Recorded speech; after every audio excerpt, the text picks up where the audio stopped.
Hello everyone, कैसे हैं आप लोग। आज की क्लास में हम पढ़ने वाले हैं क्लास 10th साइंस का chapter number 13 magnetic effects of electric current. इसके पहले वाले चैप्टर में मतलब इलेक्ट्रिसिटी वाले चैप्टर में हमने पढ़ा था heating effect of electric current. किसी भी वायर से जब करंट गुजरता है तब वहाँ पे हीट प्रोड्यूस हो जाता है, इसको बोलते थे heating effect of electric current.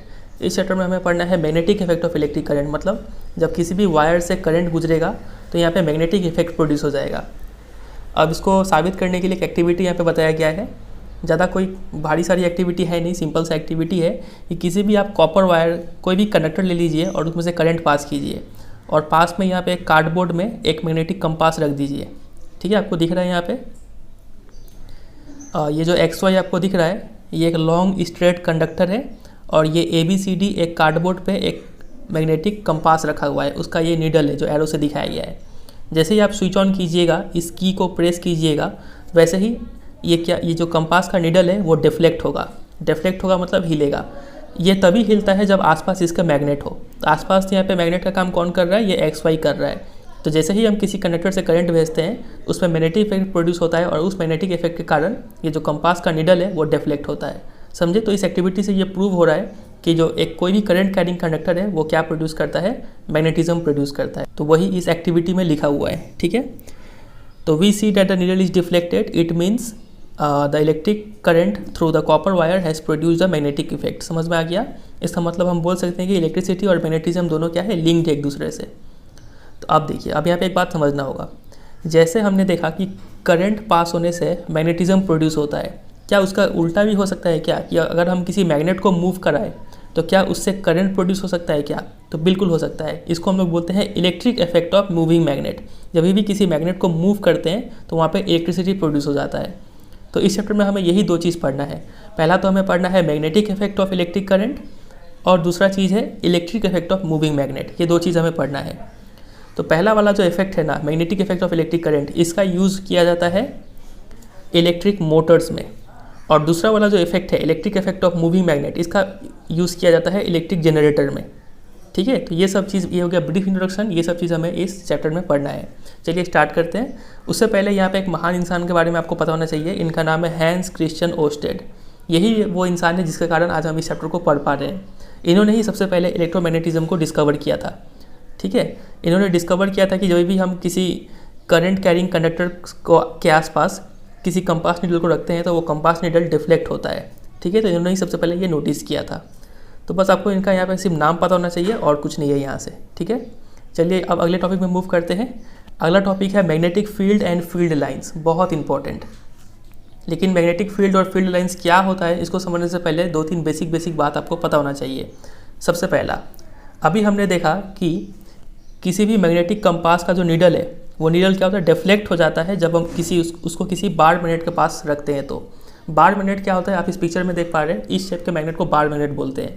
यहाँ पे कई सारे शेप दिखाए गए हैं, तो आपको ऐसे दो याद रखना है, सिर्फ बार मैग्नेट और हॉर्सशू मैग्नेट। ये दोनों का नाम और शेप याद कर लीजिए। ठीक है, अब देखिए, तो हमें पता है कि जो कंपास का नीडल है वो डिफ्लेक्ट होता है जब हम उसको किसी बार मैग्नेट के आसपास रखते हैं। तो ऐसा क्यों होता है? ऐसा इसलिए होता है कि जो कंपास नीडल है ना, वो खुद ही एक क्या है, छोटा सा बार मैग्नेट है। तो जब दो मैग्नेट को आसपास रखेंगे, एक तो नीडल खुद ही एक मैग्नेट हो गया और बार मैग्नेट तो मैग्नेट है ही, तो दोनों मैग्नेट को जब आसपास रखेंगे तो दोनों एक दूसरे पे फोर्स एक्सर्ट करेंगे और उसी फोर्स के कारण ये जो कंपास का नीडल है वो डिफ्लेक्ट होता है। इतना समझे। और देखिए, और एक बात है यहाँ पे कि जब भी हम किसी मैग्नेट को एक धागे से टांग कर ऐसे छोड़ दें हवा में, तो वो मैग्नेट एक स्पेसिफिक डायरेक्शन में ही रुकता है और हमें पता है वो नॉर्थ साउथ डायरेक्शन में रुकता है। तो किसी भी बार मैग्नेट का वो हिस्सा, वो पॉइंट जो नॉर्थ की तरफ पॉइंट कर रहा होता है, उस पोल को बोलते हैं नॉर्थ पोल। और वो पॉइंट जो साउथ की डायरेक्शन में जो रुका हुआ होता है उसको बोलते हैं साउथ पोल। ये सबको पता है ये सब बात। ठीक है, तो उसी तरीके से जो कंपास है, जो मैग्नेटिक कंपास है ना, तो उसका नीडल भी, तो ये नीडल तो खुद ही एक बार मैग्नेट है, तो इसको भी जब हम लोग ऐसे ही छोड़ देंगे, फ्रीली रखे रहेंगे कहीं पर, तो ये हमेशा नॉर्थ साउथ डायरेक्शन में ही रुका होता है। तो इसका वो हिस्सा जो नॉर्थ की तरफ पॉइंट कर रहा है उसको हम लोग बोलते हैं नॉर्थ पोल, और वो हिस्सा जो साउथ की तरफ पॉइंट कर रहा होता है उसको बोलते हैं साउथ पोल। ठीक है, तो वही यहाँ पे लिखा है कि the ends of the compass needle के जो एंड होते हैं ना, वो अप्रॉक्सीमेटली कहाँ पॉइंट कर रहे होते हैं, towards north and south direction में पॉइंट कर रहे होते हैं। तो एंड पॉइंटिंग टुवर्ड्स नॉर्थ को बोला जाता है नॉर्थ सीकिंग या फिर नॉर्थ पोल। सिंपली हम लोग नॉर्थ पोल बोल के जानते हैं। और द अदर एंड जो साउथ की तरफ पॉइंट कर रहा होता है उसको हम लोग बोलते हैं साउथ सीकिंग या फिर साउथ पोल, ठीक है। और एक छोटा सा बात ये भी है कि लाइक पोल्स रिपेल, जैसे कि नॉर्थ पोल, 2 मैग्नेट का नॉर्थ पोल अगर आप चिपकाने की कोशिश कीजिएगा तो कभी नहीं चिपकेगा, वो एक दूसरे को ढकेलेंगे उल्टा। और वैसे ही अगर अनलाइक पोल्स ले लीजिए, नॉर्थ साउथ ले लीजिए, तो वो दोनों एक दूसरे को क्या करेंगे, अट्रैक्ट करेंगे। तो ये सब बेसिक बात है जो सबको पता है लगभग, ठीक है। तो यहाँ पे क्वेश्चन देखिए, क्या है क्वेश्चन कि why does a compass needle get deflected when brought near a bar magnet. तो जब एक कंपास नीडल को बार मैग्नेट के पास लाया जाता है तो क्यों डिफ्लेक्ट होता है वो, तो क्योंकि कंपास नीडल खुद ही एक बार मैग्नेट है और दोनों ही मैग्नेट एक दूसरे के ऊपर फोर्स एक्सर्ट करते हैं, जिस वजह से ये कंपास नीडल जो है वो डिफ्लेक्ट हो जाता है। समझे इतना? चलिए अब हम समझते हैं जो सबसे काम का बात है वो मैग्नेटिक फील्ड, ये क्या होता है। इसको समझने से पहले एक छोटा सा एक्टिविटी यहाँ पे दिया गया है। देखिए इस एक्टिविटी में बोला गया है कि आप एक सबसे पहले वाइट शीट ऑफ पेपर ले लीजिए, ठीक है। इस पेपर के बीचों बीच एक बार मैग्नेट को रख दीजिए और उसके बाद इस पेपर पर कुछ आयरन फिलिंग्स, जो आयरन के छोटे छोटे टुकड़े हैं वो यहाँ पे बिखेर दीजिए, आयरन पाउडर जैसा होता है, ठीक है। यहाँ पे बिखेर दीजिए। बिखेरने के बाद आप इस कार्डबोर्ड को, जो वाइट शीट ऑफ पेपर था, उसको 2-3 बार टैप कीजिए, 2-3 बार उंगली से हल्का हल्का टैप कीजिए। तो आप पाएंगे टैप करने का बाद ये जो आयरन फिलिंग्स है वो एक डिफिनिट पैटर्न में अरेंज हो जाते हैं, जैसे कि इस पिक्चर में दिखाया गया है, आप यहाँ पे देख पा रहे हैं। तो देखिए ये है एक वाइट शीट ऑफ पेपर जिसको किसी कार्डबोर्ड पे चिपका दिया गया था और इस पेपर के बीचों बीच में एक बार मैग्नेट रखा गया है। इसका ये हो गया नॉर्थ पोल और ये हो गया साउथ पोल, और इसी पेपर पे थोड़े छोटे छोटे आयरन फिलिंग्स, उसको यहाँ पे बिखेर दिया गया। और बिखेरने के बाद जब इस बोर्ड को 2-3 बार टैप किया गया, 2-3 बार ठोका गया, तब ये जो आयरन फिलिंग्स है ये डेफिनिट पैटर्न में अरेंज हो गया। आपको ये पैटर्न दिख रहा है, लाइन जैसा ये पैटर्न, ठीक है, ये डिफिनिट पैटर्न में अरेंज हो गए। तो ऐसा क्यों हुआ? ऐसा इसलिए हुआ क्योंकि ये जो मैग्नेट है ना, ये मैग्नेट अपना फोर्स एक्सर्ट किया होगा इन सब आयरन फिलिंग्स पे, ठीक है। मैग्नेट का फोर्स का वजह से ये आयरन फिलिंग्स पे कुछ फोर्स पड़ा, जिस वजह से ये लोग ऐसे पैटर्न में अरेंज हो गए हैं। समझ रहे बात का गहराई? तो देखिए, तो मैग्नेट के आसपास का वो रीजन, ये तो मैग्नेट के आसपास का वो रीजन है जहाँ पे मैग्नेट का फोर्स को फील किया जा सका। तो मैग्नेट के आसपास का वो रीजन जहाँ पे उसके फोर्स को डिटेक्ट किया जा सके, उस आसपास के रीजन को हम लोग बोलते हैं मैग्नेटिक फील्ड। समझ में आया? काफ़ी इजी कॉन्सेप्ट है ये जो मैग्नेटिक फील्ड लिखा हुआ था उसका मतलब हमने समझा कि मैग्नेट के आसपास का वो रीजन जहाँ पे इसके फोर्स को डिटेक्ट किया जा सके। तो वही यहाँ पे लिखा हुआ है, the magnet exert it influence in the region surrounding it. अपने आसपास के रीजन पे अपना वो इन्फ्लुएंस एक्सर्ट करता है, इसी वजह से आयरन फिलिंग्स पे एक फोर्स पड़ता है और इसी फोर्स के कारण वो आयरन फिलिंग्स अरेंज हो जाते हैं एक पैटर्न में। तो इसका डेफिनेशन अब यहाँ पे ये आ गया कि the region surrounding a magnet in which the force of the magnet can be detected is said to have a magnetic field। समझ में आ गया? मैग्नेट के आसपास का वो रीजन जहाँ पे मैग्नेट का फोर्स फील किया जा सके या फिर डिटेक्ट किया जा सके, उस रीजन को बोलते हैं मैग्नेटिक फील्ड। और ये जो आप लाइन देख रहे हैं ना यहाँ पे, जिस पैटर्न में अरेंज हुआ है, ये सब स्पेसिफिक लाइन्स जो बना हुआ है आयरन फीलिंग से, यही लाइन्स को हम लोग बोलते हैं फील्ड लाइन्स या फिर मैग्नेटिक फील्ड लाइन्स। समझे? तो यहाँ पे लिखा हुआ है the lines along which the iron feelings align themselves represent magnetic field lines. तो ये सब है मैग्नेटिक फील्ड लाइन्स। अब आप सोच रहे होंगे कि ये क्या फील्ड लाइन्स बनाने का यही तरीका है क्या? तो नहीं, ऐसा नहीं है। ये फील्ड लाइन्स हम लोग किसी और तरीके से भी बना सकते हैं। अब वो तरीका अब हमें देखना है, इस एक्टिविटी में बताया गया है। तो देखिए, इस एक्टिविटी में बताया गया है कि हम कैसे मैग्नेटिक फील्ड लाइन्स बना सकते हैं बिना आयरन फीलिंग्स के हेल्प से, ठीक है। तो इस एक्टिविटी में कुछ ऐसा चीज़ बोला गया है। सबसे पहले बोला गया है कि आप एक बार मैग्नेट को ले लीजिए, आप एक बार मैग्नेट को लीजिए और उसका एक वाइट शीट ऑफ पेपर पे आउटलाइन बना लीजिए, ठीक है। मान लीजिए ये एक बार मैग्नेट है और इसका आउटलाइन हमने ऐसे बना लिया। ये इसका नॉर्थ पोल है, मान लीजिए ये इसका साउथ पोल है। फिर एक बोला गया है कि इसमें एक मैग्नेटिक कंपास ले लीजिए, इसका ये है नीडल, ठीक है, नॉर्थ साउथ वाला। तो ये मैग्नेटिक कंपास को इसके नॉर्थ पोल के पास लाइए। तो जब आप इसको यहाँ पे रखेंगे तो आपको पता है ये चूँकि नॉर्थ है तो इसका जो, ये भी खुद भी तो एक बार मैग्नेट है, तो इसका जो साउथ पोल है वो इसके तरफ अट्रैक्ट होगा। तो ये ऑटोमेटिक इस तरीके से अरेंज होगा कि साउथ पोल, मान लीजिए इसका नीडल है तो साउथ इस तरफ होगा, नॉर्थ इस तरफ होगा, ठीक है। ऐसे करके बोला गया रखने के लिए। और फिर बोला गया है कि कंपास का जहाँ पे नॉर्थ पोल है वहाँ पे एक डॉट दे दीजिए और जहाँ पे साउथ पोल है वहाँ पे एक डॉट दे दीजिए। फिर ये कंपास को उठा के ऐसे रखिए कि ये जो साउथ पोल है अब यहाँ पे आ जाए और नॉर्थ पोल आगे चला जाए। समझ रहे? कंपास को उठा के फिर यहाँ पे रख देंगे तो यहाँ पे एक डॉट और मिल जाएगा और एक डॉट तो यही रहेगा। समझ रहे? फिर ऐसे करके आप पैटर्न बनाते जाएंगे तो ऑटोमेटिक ये लाइन जो है ये घूर के यहाँ से आके यहाँ पे साउथ पोल में एंटर कर जाएगा।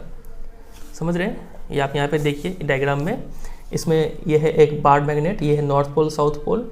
तो कंपास को यहाँ रखा गया, तो देखिए साउथ पोल नॉर्थ के पास आ गया अपने आप, और नॉर्थ पोल इधर है इसका।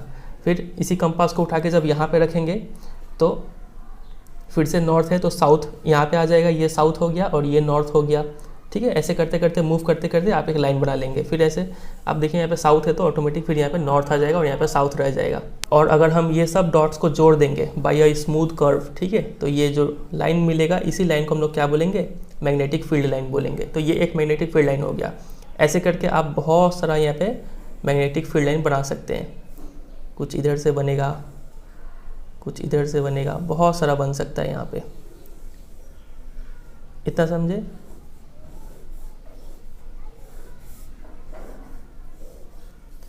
तो आप देखिए यहाँ पे क्या क्या चीज़ लिखा हुआ है। तो ये जो डायग्राम बन रहा है इसी को बोलते हैं magnetic field lines around a bar magnet. ठीक है, तो इसका डेफिनेशन क्या हो जाएगा, आपसे एग्जाम में पूछा जाएगा कि डिफाइंड फील्ड लाइंस या फिर डिफाइंड मैग्नेटिक फील्ड लाइंस। तो आपको लिखना होगा the path followed by a magnetic needle in a magnetic field is known as magnetic field line. किसी भी मैग्नेटिक फील्ड में मैग्नेटिक नीडल कौन सा पाथ फॉलो करता है उसी पाथ को बोलते हैं मैग्नेटिक फील्ड लाइन। समझे? और ये एक इमेजिनरी लाइन है, ये बात याद रखिएगा। इमेजिनरी लाइन बोलने का मतलब कि क्या ये रियल में एग्जिस्ट करता है? क्या आप कोई मैग्नेट लेंगे तो उसके आसपास क्या आपको लाइंस देखने को मिलता है? क्या नहीं देखने को मिलता है ना। ये तो बस हम लोग का मन का ख्याल से हम लोग ने इसको बना दिया है ताकि कुछ फेनोमेनन को स्टडी करने में आसानी हो। ठीक है, इसलिए ये क्या है, इमेजिनरी लाइन है, रियल लाइन नहीं है ये सब। तो हमने समझ लिया मैग्नेटिक फील्ड लाइन होता क्या है और इसको बनाया कैसे जाता है। अब बात करें इसका डायरेक्शन कैसे पता चलेगा। ठीक है, तो इसका डायरेक्शन वही डायरेक्शन होता है जिस डायरेक्शन में नॉर्थ पोल पॉइंट कर रहा होता है मैग्नेटिक कंपास का। तो फॉर एग्जांपल अगर हम यहाँ पे मान लीजिए किसी मैग्नेटिक कंपास को रख देंगे तो इसका नॉर्थ पोल जो है वो इस दिशा में पॉइंट कर रहा होगा और साउथ नॉर्थ के पास मूव कर रहा होगा, पॉइंट कर रहा होगा। ठीक है, तो नॉर्थ चूँकि उस डायरेक्शन में पॉइंट कर रहा है तो ये जो मैग्नेटिक फील्ड लाइन का डायरेक्शन होगा वो ऐसे होगा। समझ रहे हैं? एक एरो से दिखा देते हैं हम लोग। वैसे ही यहाँ पे भी, यहाँ पे अगर हम कंपास को रखेंगे तो चूंकि ये नॉर्थ है तो इस तरफ साउथ होगा और इस तरफ नॉर्थ पोल होगा इसका। समझ रहे? तो नॉर्थ इधर पॉइंट कर रहा है मतलब इसका डायरेक्शन इस साइड से होगा। समझ रहे? तो इसीलिए हम लोग कन्वेंशनली क्या ले लेते हैं, हम लोग हमेशा ये मान लेते हैं कि कोई एक बार मैग्नेट है और ये साउथ पोल है, ये नॉर्थ पोल है, तो ऑलवेज जो मैग्नेटिक लाइन है वो नॉर्थ पोल से निकल रहा होता है। ठीक है, आप यहाँ पे देख पा रहे हैं। तो मैग्नेटिक फील्ड लाइन सब बनाएंगे तो ऐसे करके तो बनाएंगे ही, ऐसे बहुत सारा लाइन्स बनाएंगे और उसमें डायरेक्शन देंगे, हमेशा वो नॉर्थ से निकल रहा होगा ऐसे ऐसे करके। ठीक है, आप जो बुक में भी डायग्राम देख रहे हैं यहाँ पे ये बार मैग्नेट है, यहाँ नॉर्थ है, यहाँ साउथ है, बहुत सारा लाइन्स बना दिया गया और देखिए एरो इस तरीके से दिया गया है, नॉर्थ से निकल रहा है, साउथ में एंटर कर रहा है।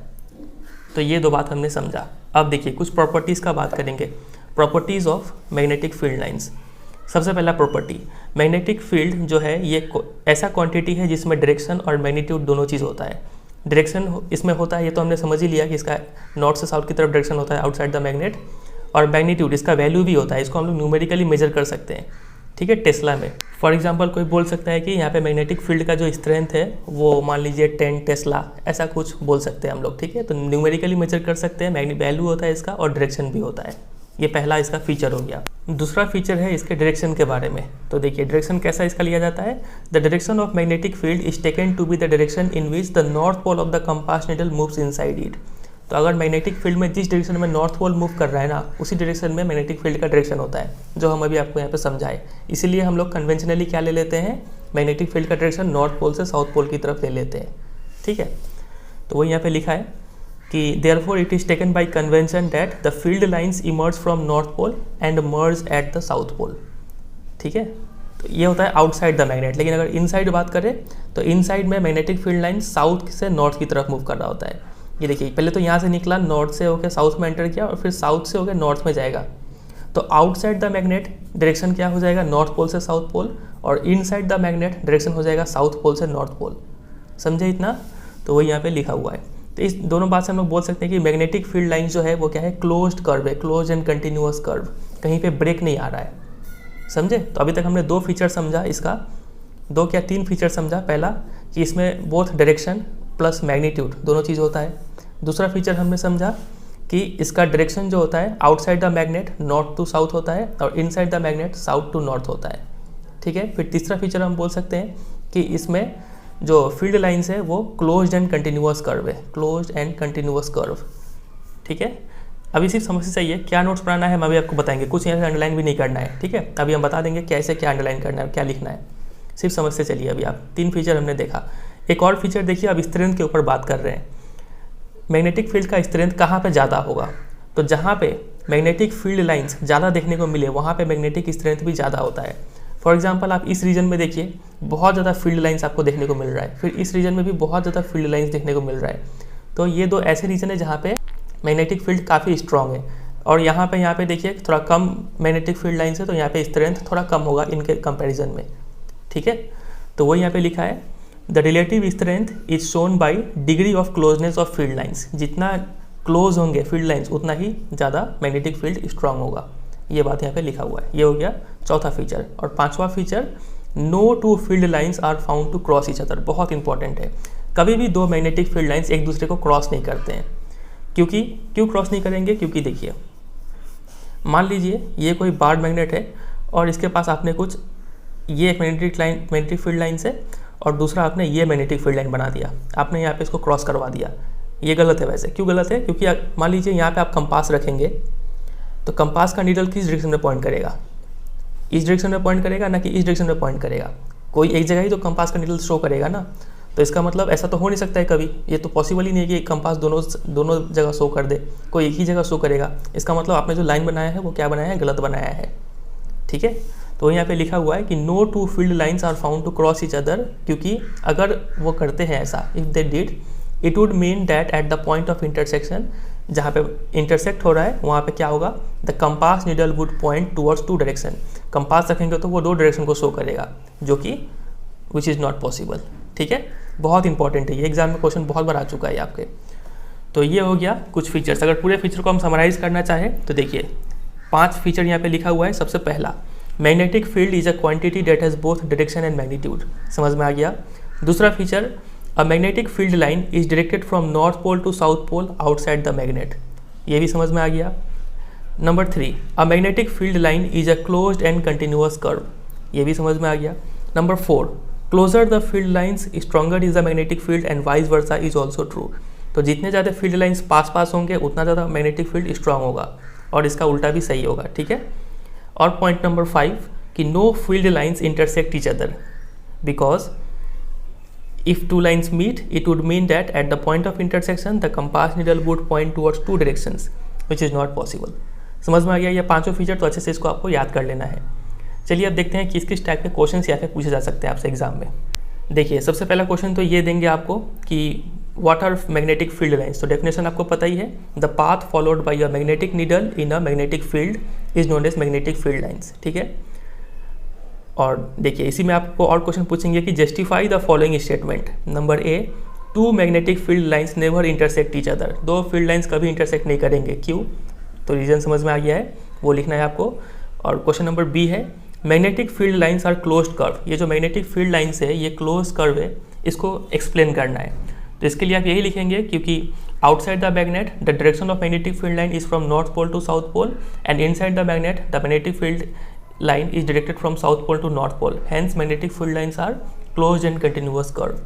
ठीक है, आपको इनसाइड और आउटसाइड वाला बात लिख देना है यहाँ पे, इसी से ये जस्टिफाई हो जाएगा। The given magnet is divided into 3 parts A B C. एक मैग्नेट है, 3 पार्ट में उसको डिवाइड कर दिया गया है ए बी सी।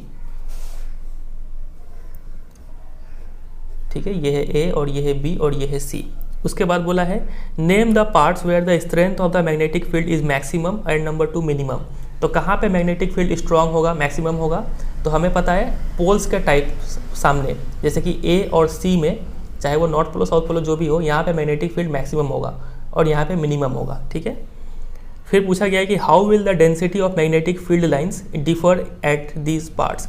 तो density of magnetic field lines का डेंसिटी कहाँ पे ज़्यादा होगा, तो जहाँ पे मैग्नेटिक फील्ड स्ट्रॉन्ग है इसका मतलब वहाँ पे मैग्नेटिक फील्ड लाइंस भी ज़्यादा होगा। तो यहाँ पे डेंसिटी ज़्यादा होगा, सी में और ए में भी ज़्यादा होगा और बी में कम होगा डेंसिटी। ठीक है, तो ये इसका आंसर होगा। ठीक है, और कुछ क्वेश्चंस देखते हैं। अब देखिए आपसे क्वेश्चन कुछ ऐसे पूछ सकते हैं, आपको 2 मैग्नेट बना के दे देंगे यहाँ पे डायग्राम में, एक मैग्नेट है ये और एक मैग्नेट है ये। इसमें ये मान लीजिए साउथ पोल नॉर्थ पोल, और ये हो गया आपका साउथ पोल नॉर्थ पोल, और ये है पी क्यू। और बोलेंगे आपको कि P और Q के बीच में मैग्नेटिक फील्ड लाइन बना के दिखाओ। तो आपको मैग्नेटिक फील्ड लाइन बनाना है और हमें पता है कि मैग्नेटिक फील्ड लाइन नॉर्थ से साउथ की तरफ मूव करता है। तो ये रहा नॉर्थ, ये रहा साउथ। तो यहाँ पे आप मैग्नेटिक फील्ड लाइन्स बना दीजिए और डायरेक्शन ऐसे करके शो कर दीजिए, ठीक है। तो बस इतना सा कर देना है, यही हो जाएगा इसका answer. The magnetic field of two magnets are shown in the figure A and B, ठीक है। दो फिगर में दो टाइप का मैग्नेटिक फील्ड शो किया गया है। फिर आपको बताना है कि दोनों में से कौन सा करेक्ट पैटर्न है। तो पैटर्न ए में देखिए मैग्नेटिक फील्ड लाइंस क्या कर रहे हैं, इंटरसेक्ट कर रहे हैं, कट रहे दो मैग्नेटिक फील्ड लाइंस। तो ऐसा तो हो नहीं सकता है। तो जो फिगर ए है वो गलत है, ठीक है। ऑप्शन नंबर बी राइट होगा यहाँ पे। Give reason for your answer. तो रीजन यही होगा कि no two field lines are found to cross each other, ठीक है। फिर बोला गया है कि also name the poles of the magnet facing each other. Poles भी बताने के लिए बोला गया है। तो इस फिगर में आप देख रहे हैं कि यहाँ पे मैग्नेटिक फील्ड लाइंस कुछ ऐसे निकला हुआ है और यहाँ पे कुछ ऐसे निकला हुआ है और ऐसे करके एरो है यहाँ पे, ठीक है। तो अब यहाँ से निकल रहा है, इसका मतलब तो ये तो श्योर है कि ये नॉर्थ पोल है, ठीक है। और चूंकि दोनों यहाँ से यहाँ मूव भी नहीं कर रहा है, तो यहाँ से भी निकल रहा है, मतलब ये भी क्या हो गया, नॉर्थ पोल हो गया। अगर यहाँ पे साउथ पोल होता तब, अगर मान लीजिए यहाँ पे साउथ पोल होता, ये नॉर्थ होता, तब इसका डायरेक्शन ऐसे हो रहा होता, समझ रहे। लेकिन यहाँ पे चूंकि ऐसे ऐसे बना हुआ है तो समझ में आ रहा है ये दोनों क्या है, नॉर्थ नॉर्थ पोल है। अगर मान लीजिए यही क्वेश्चन कुछ ऐसे पूछा होता, कुछ ऐसे पूछा होता, सेम डायग्राम है लेकिन अब की बार एरो ऐसे ऐसे दिया हुआ है, एरो यहाँ पे एंटर कर रहा है मान लीजिए, ठीक है। तब एंटर कर रहा है मतलब ये क्या हो जाता, साउथ पोल, और ये भी हो जाता साउथ पोल। समझ पा रहे हैं बात क्या कह रही। तो ये एक टाइप का क्वेश्चन होता है। ये यहाँ पे ऐसे क्वेश्चन पूछेंगे कि identify the poles of the magnet in the given figure 1 and 2। एक फिगर ऐसा बना हुआ है और बोला गया है कि इसमें आप पोल्स बताओ, और कुछ ऐसा मैग्नेटिक फील्ड लाइंस बना हुआ है, यहाँ से 2 लाइन है, यहाँ से 2 लाइन है। फिर एक फिगर ऐसा है, ये तो देखा हुआ फिगर है, यहाँ पे मैग्नेटिक फील्ड लाइंस का डायरेक्शन ऐसा है। तो देखिए हम सारा खेल एरो से देख के बता सकते हैं। एरो जहाँ से निकल रहा होगा, ठीक है, यहाँ से निकल रहा है ये एरो, ठीक है, तो ये ऑटोमेटिक नॉर्थ पोल हो गया, और यहाँ से एंटर कर रहा है वो साउथ पोल होगा। एरो यहाँ से निकल रहा है तो ये हो गया नॉर्थ पोल, यहाँ पे एंटर कर रहा है ये हो गया साउथ पोल, ठीक है। आप ये भी लिख सकते हैं, ये हो गया साउथ, ये हो गया नॉर्थ। समझे कि नहीं समझे। तो ऐसा टाइप का कुछ क्वेश्चन बनता है यहाँ पे। तो ये हमने ख़त्म कर लिया ये पूरा टॉपिक। मैग्नेटिक फील्ड क्या होता है, इसका डेफिनेशन क्या होता है, फिर फील्ड लाइंस क्या होता है, फील्ड लाइंस को बनाते कैसे हैं, डायग्राम बहुत इंपॉर्टेंट है ये वाला, ठीक है। साथ ही साथ इसका डायरेक्शन के साथ और इसका डेफिनेशन भी, मैग्नेटिक फील्ड लाइंस किसको बोलते हैं वो हमने किया। और साथ ही साथ यहाँ पे 5 features, very very very important, इतना चीज़ हमने ये कवर किया।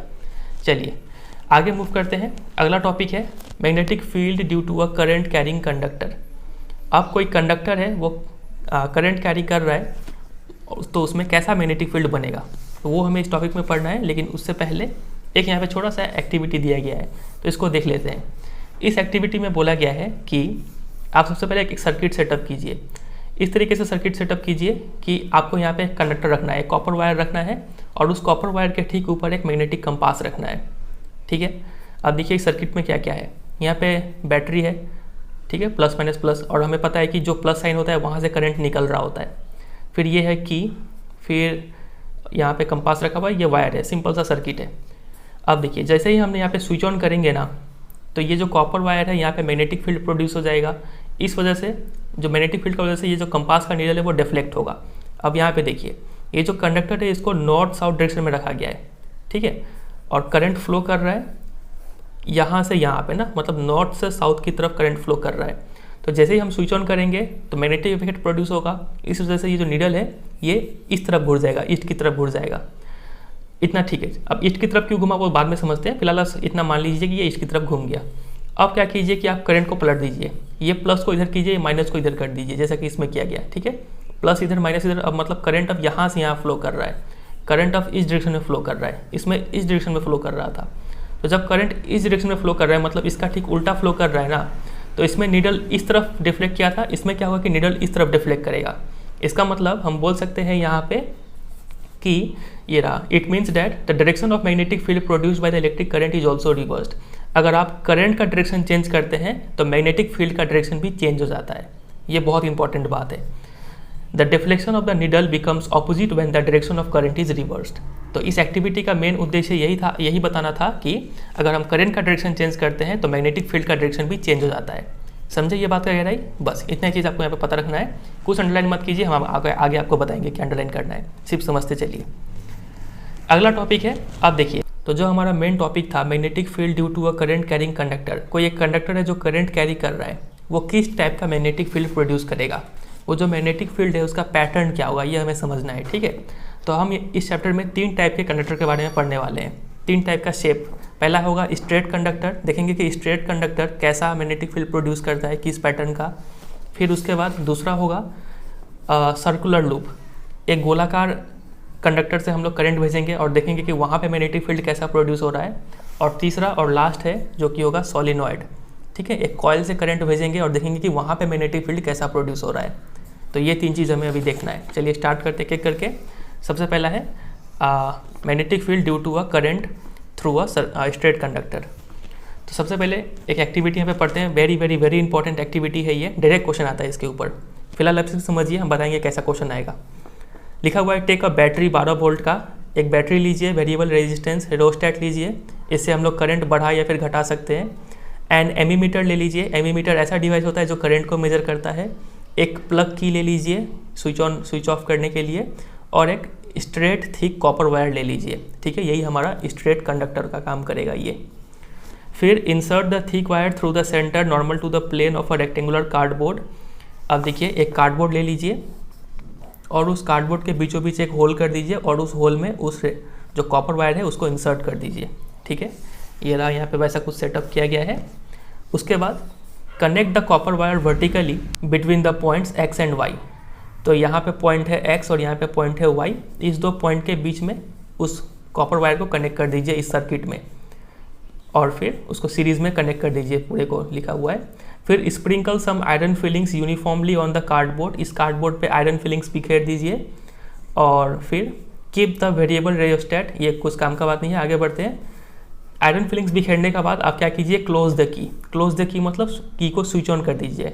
इसको एक और लैंग्वेज में हम लोग बोल सकते हैं प्लग इन द की या फिर स्विच ऑन द की। ठीक है, जैसे ही आप स्विच ऑन करेंगे उसके बाद gently tap on the cardboard a few times, इस कार्डबोर्ड पे 2-3 बार टैप कीजिए, तो आप पाएंगे कि ये जो आयरन फिलिंग्स था जो पहले ऐसे ही बिखरा हुआ था, वो सब आयरन फिलिंग्स अलाइन हो जाते हैं themselves, showing a pattern of concentric circles.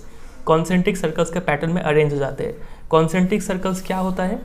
ऐसे सर्कल्स जिसका सेंटर सेम हो। ये एक सर्कल मान लीजिए इसका ये सेंटर है, फिर और एक सर्कल इसका भी सेंटर यही है, फिर और एक सर्कल इसका भी सेंटर यही है। ठीक है, तो इन सब सर्कल्स को बोलते हैं कॉन्सेंट्रिक सर्कल्स। तो इस टाइप के पैटर्न में ना ये आयरन फिलिंग्स अरेंज हो जाते हैं। ठीक है, तो वही यहाँ पे लिखा हुआ है। तो ये कॉन्सेंट्रिक सर्कल्स क्या रिप्रेजेंट करते हैं? यही तो हमारे मैग्नेटिक फील्ड लाइन्स है। ठीक है, तो अब हमें समझ में आ गया कि कोई स्ट्रेट कंडक्टर से जब करंट गुजरता है तो वहाँ पे मैग्नेटिक फील्ड कैसा प्रोड्यूस होता है? कॉन्सेंट्रिक सर्कल्स के रूप में प्रोड्यूस होता है। ठीक है, ये हमने समझ लिया। फिर अब इसका बात है डायरेक्शन कैसे पता करा जाए। तो डायरेक्शन पता करने के लिए क्या कीजिए कि यहाँ पे आप मैग्नेटिक कंपास रख दीजिए। तो उस कंपास का नॉर्थ पोल जिस तरफ पॉइंट कर रहा होगा वही इसका डायरेक्शन होगा। तो यहाँ पे लिखा है, ये रहा, the direction of the north pole of the compass needle would give the direction of the field lines produced by the electric current through the straight wire at point P। तो जो नॉर्थ पोल का direction होगा वही इस magnetic field line का भी direction होगा। समझ गए? अब क्या बोला गया, इस बैटरी को पलट दीजिए। प्लस इधर था ना, करंट पहले इधर से गुजर रहा था, अब प्लस को इधर कीजिए, माइनस को इधर कीजिए। अब करंट को इधर से गुजारिए। तो जब करंट को यहाँ से भेजिएगा ना तो पैटर्न तो सेम रहेगा, कॉन्सेंट्रिक सर्कल ही देखने को मिलेगा, लेकिन इसका जो डायरेक्शन है, अब अगर यहाँ पे आप कंपास को रखेंगे तो कंपास का नॉर्थ पोल इस डायरेक्शन में पॉइंट करेगा। ठीक है, मतलब इसका डायरेक्शन ऑपोजिट हो जाएगा। समझ रहे? पैटर्न वही रहेगा, डायरेक्शन पलट जाएगा। तो ये तो हमें पहले भी पता है कि अगर हम करंट का डायरेक्शन चेंज करते हैं तो मैग्नेटिक फील्ड लाइन का डायरेक्शन भी चेंज होता है। इस एक्टिविटी में हमने समझा था, तो वो चीज़ यहाँ पे भी हमें प्रूफ देखने को मिल रहा है। ठीक है, तो वही इस पूरा एक्टिविटी में लिखा हुआ है। फिर यहाँ पे देखते हैं क्या लिखा हुआ है। तो यहाँ पे ये डायग्राम बहुत इंपॉर्टेंट है। ठीक है, और देखिए, a pattern of concentric circles indicating the field lines of a magnetic field around a straight conducting wire. तो यहाँ पे कंसेंट्रिक सर्कल से ये इसमें भी कंसेंट्रिक सर्कल से जो इंडिकेट कर रहा है फील्ड लाइन्स। ठीक है, और तो कुछ नहीं है। The arrow in the circle show the direction of the field lines. इसमें एक एरो है छोटा सा, ये एरो शो कर रहा है इसका डायरेक्शन। ठीक है, तो देखिए एग्जाम में इसका क्वेश्चन डायरेक्ट बनता है कि आपसे बोलेंगे describe an activity to demonstrate the pattern of magnetic field lines around a straight conductor carrying current. ठीक है, एक एक्टिविटी के जरिए बताइए कि कैसा मैग्नेटिक फील्ड लाइंस बनता है जब एक स्ट्रेट कंडक्टर करंट को कैरी करता है। तो देखिए जब भी एग्जाम में आप एक्टिविटी लिखेंगे तो ऐसा नहीं कि ये पूरा का पूरा आप छाप दिए जाके, ऐसे नहीं लिखा जाता है। एग्जाम में आप जब भी एक्टिविटी को डिस्क्राइब करेंगे तो आपको वहाँ पे 5 पॉइंट लिखना होगा। सबसे पहला होगा एम, क्या आप शो करना चाहते हैं। एम के बाद आपको लिखना होगा एपर्टस रिक्वायर्ड, ठीक है, क्या क्या एपर्टस चाहिए। उसके बाद आपको लिखना होगा प्रोसीजर, फिर उसके बाद ऑब्जर्वेशन और फिर उसके बाद कंक्लूजन। ये 5 पॉइंट होना चाहिए किसी भी एक्टिविटी में। तो एम में आप क्या लिखेंगे, एम में आप ये लिखेंगे, हेडिंग तो है यहाँ पे लिख देंगे टू शो या फिर to study magnetic field due to a current through a straight conductor. ये हो गया एम। फिर चाहिए एपर्टस, क्या क्या एपर्टस आपने लिया तो आप यहीं से देख कर लिख सकते हैं एपर्टस क्या क्या चाहिए। एक thick copper wire, straight copper wire, फिर आयरन फिलिंग्स, कार्डबोर्ड, की, वेरिएबल रेजिस्टेंस, एमीटर, बैटरी, ठीक है, वायर्स, ऐसा कुछ आप लिख सकते हैं। ये हो गया एपर्टस रिक्वायर्ड में।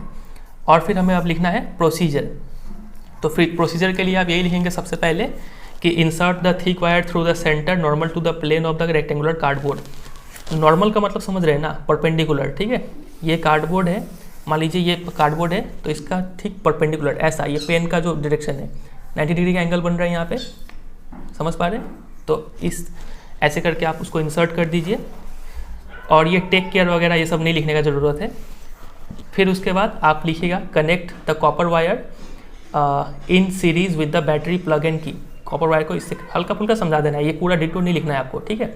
फिर इस कॉपर वायर को कनेक्ट कर दीजिए इस सीरीज़ के साथ। उसके बाद स्प्रिंकल सम आयरन फिलिंग्स, इतना ही लिखिएगा। जरूरी नहीं है कि आप सॉल्ट स्प्रिंकलर यूज़ कर सकते हैं, ये सब लिखने का जरूरत नहीं है। सिर्फ आप लिखिए कि आयरन फिलिंग स्प्रिंकल कर दीजिए, और ये पॉइंट का तो एकदम ही जरूरत नहीं है। उसके बाद क्लोज द की लिखिए अगले पॉइंट में, ठीक है, क्लोज द की या फिर प्लग इन द की या फिर स्विच ऑन द की। और उसके बाद लिखिएगा gently tap on the cardboard a few times. ये हो गया प्रोसीजर। फिर जो चौथा पॉइंट है ऑब्जर्वेशन, आप क्या ऑब्जर्व करेंगे। तो ऑब्जर्वेशन में आप लिखेंगे कि the iron filings align themselves showing a pattern of concentric circles around the copper wire. ये हो गया ऑब्जर्वेशन।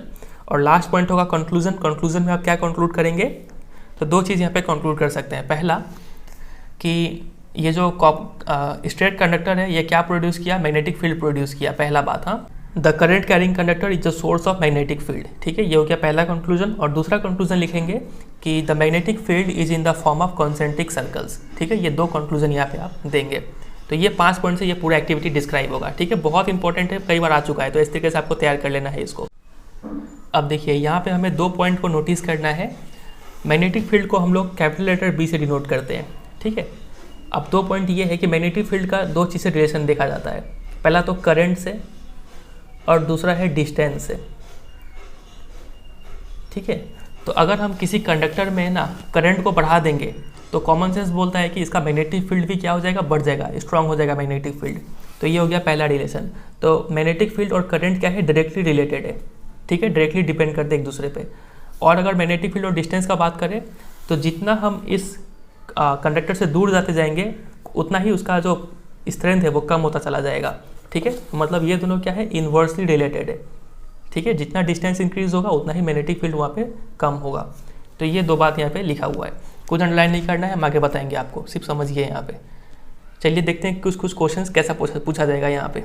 देखिए क्वेश्चन आपसे ऐसे पूछेंगे कि how is the strength of magnetic field near a straight conductor number 1 related to the strength of the current in the conductor. तो magnetic field current के साथ कैसे रिलेटेड है, तो डायरेक्टली रिलेटेड है, ठीक है। अगर करंट बढ़ाएंगे तो मैग्नेटिक फील्ड का स्ट्रेंथ भी बढ़ जाएगा। पहले 1 का आंसर ये होगा। और question number 2 is affected by changing the direction of flow of the current in the conductor. अगर करंट का डायरेक्शन चेंज करेंगे तो डायरेक्शन ऑफ मैग्नेटिक फील्ड भी क्या हो जाएगा, चेंज हो जाएगा, ठीक है। तो ये 2 आंसर यहाँ पे लिखना होगा। यहाँ पे आपसे एक और क्वेश्चन पूछ सकते थे, ये डिस्टेंस से रिलेटेड, तो कैसा रिलेशन होता है, इनवर्स रिलेशन होता है, ठीक है उसमें। चलिए अब अभी तक हमने देखा कि यहाँ पे हमें डायरेक्शन पता करना होता था तो हम लोग क्या रखते थे, कंपास रखते थे, और जहाँ पे उसका नॉर्थ पोल पॉइंट करेगा वही उसका डायरेक्शन होता था। लेकिन बार बार इतना झंझट कौन करे, क्या कोई सिंपल तरीका नहीं है क्या इसका डायरेक्शन पता करने का। तो बिल्कुल एक सिंपल तरीका है, और उस सिंपल तरीके का नाम है राइट हैंड थंब रूल। ये राइट हैंड थंब रूल क्या बोलता है, ये बोलता है कि अगर आपको किसी कंडक्टर के आसपास का मैग्नेटिक फील्ड का डायरेक्शन पता करना है तो आप क्या कीजिए कि उस कंडक्टर को अपने हाथ में पकड़ने का इमेजिन कीजिए, ठीक है, और इस तरीके से पकड़िए कि जो करंट आपका जो थंब है वो करंट का डायरेक्शन को शो कर रहा हो। मान लीजिए ये कोई कंडक्टर है और इस डायरेक्शन में करंट फ्लो कर रहा है, तो आपको राइट हैंड से पकड़ना है और इस तरीके से पकड़ना है कि आपका जो थंब है वो करंट का डायरेक्शन को शो करना चाहिए, ठीक है। तो आपका जो चारों उंगली है ना, ये चारों उंगली क्या शो करेगा, मैग्नेटिक फील्ड का डायरेक्शन शो करेगा, समझ रहे हैं। आप यहाँ पे भी देख पा रहे हैं, ये यहाँ पे थंब है, ये चारों उंगली इस तरफ से कर्ल किया है, मतलब जो मैग्नेटिक फील्ड का डायरेक्शन है वो इस तरफ का सर्कल में घूमेगा। समझ रहे हैं बात का गहराई। आप यही चीज़ को यहाँ पे भी अप्लाई कर सकते हैं। यहाँ पे ये डाउनवर्ड है, ठीक है, अगर आप इसको राइट हैंड का थंबनेल से पकड़ेंगे तो कुछ ऐसा आपको देखने को मिलेगा, ठीक है, कुछ ऐसा आपको देखने को मिलेगा, और मैग्नेटिक फील्ड का डायरेक्शन कुछ इधर से होगा, समझ रहे हैं। इधर से होगा मतलब कुछ इस तरफ से मूव करेगा, ये इस तरफ से मूव करेगा, मतलब यही डायरेक्शन हमें मिल रहा है फिर से, समझे इतना। तो वही यहाँ पे लिखा हुआ है। तो इसको स्टेटमेंट में कैसे लिखेंगे, ये देखिए, imagine that you are holding a current carrying straight conductor in your right hand such that the thumb points towards the direction of current. Imagine कीजिए कि आप किसी कंडक्टर को अपने राइट हैंड में पकड़े हुए हैं और इस तरीके से कि थंब जो है वो पॉइंट कर रहा है करंट के डायरेक्शन में। तो then your finger will wrap around the conductor in the direction of the field lines of the magnetic field as shown in figure. ये इसी को बोलते हैं राइट हैंड थंब रूल। तो आपका जो फिंगर है वो जिस डायरेक्शन में उस कंडक्टर को रैप कर रहा है, पकड़ रहा है, उसी डायरेक्शन, वही डायरेक्शन होगा मैग्नेटिक फील्ड का। तो एग्जाम में आएगा तो आपको ऐसे ये तू तरक वाला भाषा यूज़ नहीं करना है, आप थोड़ा अच्छे तरीके से लिख सकते हैं। देखिए इस तरीके से कि if we hold the current carrying conductor in right hand such that the thumb points in the direction of current then the fingers encircle the wire in the direction of the magnetic field lines. ये हो जाएगा right hand thumb rule का definition, ठीक है। तो ये लिखना है आपको, समझ में आ गया। चलिए एक क्वेश्चन को सॉल्व करते हैं। यहाँ पे लिखा हुआ है a current through a horizontal power line flows in east to west direction. तो एक हॉरिजॉन्टल पावर लाइन है, सबसे पहले डायरेक्शन देख लेते हैं। यहाँ पे ये होता है नॉर्थ, ये होता है साउथ, ये होता है ईस्ट, ये होता है वेस्ट। तो करंट जो है वो ईस्ट से वेस्ट की तरफ फ्लो कर रहा है। चलिए बहुत अच्छा बात है, आगे देखते हैं क्या लिखा हुआ है। What is the direction of magnetic field at a point directly below it and eight a point directly above it. तो इस कंडक्टर के ठीक नीचे वाले पॉइंट पे, मान लीजिए ये कंडक्टर है, इसके ठीक नीचे वाले पॉइंट पे मैग्नेटिक फील्ड का डायरेक्शन क्या होगा और इसके ठीक ऊपर वाले पॉइंट पे मैग्नेटिक फील्ड का डायरेक्शन क्या होगा वो हमें बताना है। तो हम यहाँ पे राइट हैंड थंब रूल लगाएंगे जिससे कि हमें डायरेक्शन पता हो जाएगा। तो ये हमने राइट हैंड इसको ऐसा पकड़ लिया और थंब शो कर रहा है करंट का डायरेक्शन। तो नीचे की तरफ आप देखेंगे, नीचे की तरफ जो उंगली का डायरेक्शन है वो ऐसे मूव कर रहा है, समझ रहे, मतलब यहाँ पे नॉर्थ टू साउथ डाउनवर्ड की तरफ डायरेक्शन हो जाएगा मैग्नेटिक फील्ड का, नॉर्थ टू साउथ। और ऊपर में देख रहे हैं आप ऐसे करके ये ऊपर से घूमेगा, ऊपर में डायरेक्शन क्या हो जाएगा, साउथ से नॉर्थ, समझ रहे ना, इधर पे साउथ है इधर पे नॉर्थ है, तो साउथ से नॉर्थ ऊपर की तरफ और नीचे में नॉर्थ से साउथ। ये आंसर हो जाएगा इसका। देखते हैं इन्होंने क्या लिखा हुआ है बुक में। इन्होंने लिखा है the current is in the east west direction, ठीक है, तो क्वेश्चन में ही दिया हुआ है।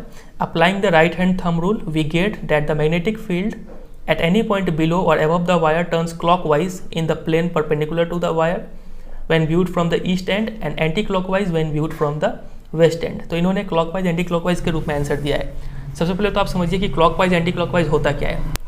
तो देखिए ये कोई ये घड़ी है मान लीजिए, तो घड़ी की ये 12 है, ये 6 है, ये 3 है, ये 9 है, तो घड़ी ऐसे मूव करता है ना, तो इस तरीके का मूवमेंट को बोलते हैं क्लॉकवाइज मूवमेंट। और इसका ऑपोजिट अगर कोई मूव कर रहा है तो इसको बोलेंगे एंटी क्लॉकवाइज मूवमेंट, ठीक है। तो ये मान लीजिए ये कंडक्टर था, ठीक है, ईस्ट से वेस्ट करंट फ्लो कर रहा था। अगर आप इसको यहाँ से देखेंगे ना तो मैग्नेटिक फील्ड का डायरेक्शन कैसा था, ऐसा था ना, तो यहाँ से देखेंगे तो आपको कैसा लगेगा, ये क्लॉकवाइज फ्लो कर रहा है, ठीक है, ईस्ट एंड से देखेंगे तो, और वेस्ट एंड से देखेंगे तो आपको लगेगा कि ये एंटी क्लॉकवाइज फ्लो कर रहा है। तो वही यहाँ पे लिखा हुआ है कि अगर आप ईस्ट एंड से देखेंगे तो क्लॉकवाइज दिखेगा और एंटी क्लॉकवाइज दिखेगा जब आप वेस्ट एंड से देखेंगे तो, ठीक है। तो आप ये भी आंसर दे सकते हैं और चाहे तो आप ये भी आंसर दे सकते हैं कि बिलो में कौन सा डायरेक्शन होगा, नॉर्थ से साउथ, और अबव में क्या होगा, साउथ से नॉर्थ, ठीक है। चलिए कुछ क्वेश्चंस यहाँ पे देखते हैं। सबसे पहला क्वेश्चन है draw magnetic field lines around a bar magnet. अब ड्रॉ कर लेंगे, आपको ये वाला फिगर अच्छे से ड्रॉ करना है, ठीक है, ये वाला फिगर ध्यान रखिएगा। अगर आप इधर पे नॉर्थ और इधर पे साउथ देते हैं तो डायरेक्शन भी चेंज हो जाएगा, हाँ, ये एरो उस तरफ से हो जाएगा। और ध्यान रखिएगा कि कभी भी दो फील्ड लाइन्स को कहीं भी टच या फिर क्रॉस मत करवाइएगा, थोड़ा साफ डायग्राम बनाइएगा। चलिए दूसरा question, list the properties of magnetic lines of force. तो 5 प्रॉपर्टी हमने देखा, आप यहाँ पे लिख सकते हैं। Why don't 2 magnetic lines of force intersect each other. तो कभी भी दो मैग्नेटिक लाइन्स है वो कभी भी इंटरसेक्ट क्यों नहीं करते हैं? तो इसका रीज़न तो सिंपल है कि अगर वो इंटरसेक्ट करेंगे तो इसका मतलब होगा कि कंपास नीडल दो डायरेक्शन में पॉइंट कर रहा है, जो कि पॉसिबल नहीं है। ये लिखना होगा आपको, ठीक है। चलिए अब आते हैं दूसरे टाइप के कंडक्टर पे, जो कि है इन the form of circular loop. तो ये कोई सर्कुलर लूप का कोई कंडक्टर है। देखते हैं यहाँ पे मैग्नेटिक फील्ड कैसा प्रोड्यूस होता है। तो देखिए, मान लीजिए ये कोई है सर्कुलर लूप, ठीक है, और इस सर्कुलर लूप में हमने करंट गुजार दिया। करंट जब इसे पास किया गया, तो देखिए अगर आप इस छोटे से पॉइंट को इमेजिन कीजिए तो ये कहीं ना कहीं एक स्ट्रेट कंडक्टर की तरह काम कर रहा है। ये भी हल्का सा यहाँ पे स्ट्रेट कंडक्टर सिर्फ इतने ही अगर देखें तो स्ट्रेट दिखेगा आपको, ये भी हल्का सा स्ट्रेट दिखेगा, छोटा सा छोटा पार्ट। तो हर एक पॉइंट में आपको क्या देखने को मिलेगा? Magnetic field lines concentric circles ही देखने को मिलेगा, ठीक है, पहले वाले केस की तरह। कंसेंट्रिक सर्कल्स, बहुत सारे कंसेंट्रिक सर्कल्स यहाँ पे आपको देखने को मिलेंगे। हर एक पॉइंट पे बहुत सारा कंसेंट्रिक सर्कल्स बनेगा। तो उसी टाइप का डायग्राम कुछ यहाँ पे बना हुआ है, ठीक है। अब देखेंगे कि अब देखिए इधर पे कंसेंट्रिक सर्कल्स और कंसेंट्रिक सर्कल्स और कंसेंट्रिक सर्कल्स और बहुत सारा बनते बनते बीच में बहुत सारे सर्कल्स यहाँ पे पास करेंगे, बहुत सारे लाइंस पास करेंगे। तो जैसे जैसे डिस्टेंस बढ़ता जाएगा ना, तो कंसेंट्रिक सर्कल्स का साइज भी बढ़ता चला जाएगा, और लगभग जब बीच में पहुँचेंगे तो लगभग ये स्ट्रेट लाइन की तरह अपीयर होना स्टार्ट हो जाएंगे, ठीक है। तो इसी शेप का यहाँ पे मैग्नेटिक फील्ड बनता है। तो वो यहाँ पे लिखा हुआ है, ये देखिए, We know that magnetic field produced by a current carrying straight wire depends inversely on the distance from it। तो हमें पता है कि जो मैग्नेटिक फील्ड है वो इन्वर्सली डिपेंड करता है डिस्टेंस पे। ये वाला पॉइंट लिखा हुआ है, ठीक है। मैग्नेटिक फील्ड इन्वर्सली डिपेंड करता है डिस्टेंस पे। Similarly at every point of a current carrying circular loop, इसके हर एक पॉइंट पे the concentric circles representing the magnetic field around it would become larger and larger as we move away from the wire. तो जैसे जैसे आप wire से दूर मूव होते जाइएगा, ठीक है, पहले यहाँ पे तो चलिए आपको एक सर्कल देखने को मिल गया, फिर यहाँ पे भी और एक सर्कल बन गया, तो और एक सर्कल बन गया, और एक सर्कल बन गया। जैसे जैसे आप इससे दूर होता जाइएगा, यहाँ पे आइएगा लगभग बीचों बीच में, तो ये थोड़ा स्ट्रेट लाइन की तरह दिखने को मिलेगा आपको। ये रहा कि by the time we reach at the centre of the circular loop, अब जब तक आप सेंटर पे पहुँचेंगे ना, the arcs of this big circles would appear as straight lines. ये जो पहले आर्क की शेप में दिख रहे थे, अब यही आर्क स्ट्रेट लाइन की तरह दिखने लग जाएंगे सेंटर में आके, ठीक है। मतलब ले देके बोलने का मतलब है कि कुछ इस तरीके का शेप होगा एक सर्कुलर लूप में। तो एग्जाम में आपसे क्वेश्चन आ सकता है कि डायरेक्टली इसका डायग्राम बना के दिखाओ, ठीक है। तो आपको ये डायग्राम बनाना पड़ेगा, बहुत इंपॉर्टेंट है ये। और देखिए यहाँ पे क्या क्या बात है, डायरेक्शन पता करना है हमें, तो फिर से यहाँ पे हम राइट हैंड थंब रूल लगा देंगे। अगर हम इसको इस तरीके से पकड़ लेते हैं, मान लीजिए करंट इस डायरेक्शन में फ्लो कर रहा है, तो करंट मेरा थंब भी इसी डायरेक्शन में शो कर रहा है, ठीक है। तो मैग्नेटिक फील्ड का डायरेक्शन कैसा होगा देख रहे हैं आप, कुछ इस तरीके से होगा, मतलब यहाँ से अंदर जा रहा है फिर बाहर आ रहा है। तो वही कुछ यहाँ पे भी बनाया गया है, करंट यहाँ से फ्लो कर रहा है अंदर और ऐसे फ्लो कर रहा है करंट। तो मैग्नेटिक फील्ड का डायरेक्शन देखिए, अंदर जा रहा है फिर बाहर आ रहा है, फिर अंदर जा रहा है बाहर आ रहा है, कुछ ऐसा शेप का बना है, ठीक है। तो वो यहाँ पे लिखा हुआ है। और एक बात यहाँ पे जो गौर करने लायक है, अच्छा उससे पहले आप एक बात याद रखिएगा, ये जो हमने राइट हैंड थंब रूल पढ़ा था, इसका एक और नाम है मैक्सवेल कॉर्क स्क्रू रूल, ठीक है। ये इस नाम से भी जानते हैं, तो इसको थोड़ा ध्यान रखिएगा। चलिए इस पे आते हैं वापस। तो इसमें एक और पॉइंट लिखा हुआ है कि अगर हमें पता है जो मैग्नेटिक फील्ड है वो करंट के से डायरेक्टली डिपेंड करता है। यहाँ पे ये वर्ड याद रखिएगा, करंट पे डायरेक्टली डिपेंड करता है, करंट पे, और जो डिस्टेंस है उस पर क्या करता है, इन्वर्सली डिपेंड करता है, ठीक है। ये दो बात याद रखिएगा। तो अगर हम इस सर्कुलर कॉइल में मान लीजिए n टर्न्स है, तो फील्ड भी क्या हो जाएगा, n गुना टाइम ज़्यादा प्रोड्यूस होने लगेगा। मान लीजिए कोई एक यहाँ से वायर गुजरा और यहाँ से एक सर्कुलर फॉर्म का शेप लिया, फिर यहाँ से करंट निकल गया। तो यहाँ पे मान लीजिए 4 टेस्ला मैग्नेटिक फील्ड प्रोड्यूस हो रहा था। अब मान लीजिए किसी ने क्या किया, यहाँ से करंट भेजा और एक टर्न तो बनाया ही, और एक टर्न ले लिया, और एक टर्न ले लिया, और एक टर्न ले लिया, और एक टर्न ले लिया, और एक टर्न ले लिया, शायद 5 टर्न हो गया, फिर यहाँ पे निकाला। तो अब यहाँ पे मैग्नेटिक फील्ड कितना होगा, तो चूंकि ये 5 टर्न लिया है तो मैग्नेटिक फील्ड इंटू 5 हो जाएगा, और 20 टेस्ला का मैग्नेटिक फील्ड यहाँ पे हो जाएगा। क्योंकि हर एक वायर मैग्नेटिक फील्ड प्रोड्यूस कर रहा है और सबका डायरेक्शन सेम है, तो हर एक बार जो मैग्नेटिक फील्ड है वो ऐड होता चला जाएगा। 5 बार टर्न किया तो 5 बार ऐड होकर 20 टेस्ला दे देगा। टेस्ला क्या है, ये यूनिट है मैग्नेटिक फील्ड का, ठीक है। चलिए तो यहाँ पे लिखा हुआ है, therefore if there is a circular turn having n turns, मान लीजिए किसी में n बार घुमा हुआ है वो, तो फील्ड भी n गुना प्रोड्यूस होगा एक के मुकाबले में। This is because the current in each circular turn has the same direction and the field due to each turn then just adds up. चूँकि डायरेक्शन सेम है तो हर बार फील्ड क्या होता है, एड अप हो जाता है, ठीक है। आप देखिए यहाँ पे एक्टिविटी के जरिए बताया गया है कि फिर से वही रेक्टेंगुलर कार्डबोर्ड लीजिए, लेकिन इस बार चूँकि ये सर्कुलर टाइप का है तो आपको यहाँ पे 2 ठो छेद करना होगा, 2 होल कीजिए, फिर उसमें उस सर्कुलर कॉइल को इंसर्ट कर दीजिए, फिर आयरन फिलिंग्स को बिखेर दीजिए, फिर 2-3 बार टैप कीजिए, फिर आप पाएंगे, ऑब्जर्व करेंगे कुछ इस टाइप का पैटर्न, कंसेंट्रिक सर्कल्स का पैटर्न बनेगा और सेंटर में नियरली स्ट्रेट लाइन्स देखने को मिलेगा। तो वही सब यहाँ पे लिखा हुआ है फिर से, ठीक है। चलिए अब देखते हैं यहाँ पे क्वेश्चन कैसा कैसा बनेगा। देखिए क्वेश्चन आपसे ऐसे पूछेंगे कि how will the magnetic field produce by a point due to a current carrying circular coil change if we increase the current flowing through the coil. अगर आप करंट को बढ़ाएंगे तो मैग्नेटिक फील्ड क्या होगा, तो कॉमन सेंस से magnetic field भी बढ़ जाएगा। Number 2, reverse the direction of current through the coil. Current का डायरेक्शन चेंज करेंगे तो मैग्नेटिक फील्ड का डायरेक्शन भी चेंज हो जाएगा। और number 3, increase the number of turns in the coil. अगर नंबर ऑफ टर्न्स बढ़ाएंगे तो मैग्नेटिक फील्ड भी उतना ही टर्न्स में, फिर उतना ही गुना, उतना ही टाइम्स बढ़ जाएगा, ठीक है। तो ये हो जाएगा इसका answer. A straight wire lying in a horizontal plane carries a current from north to south.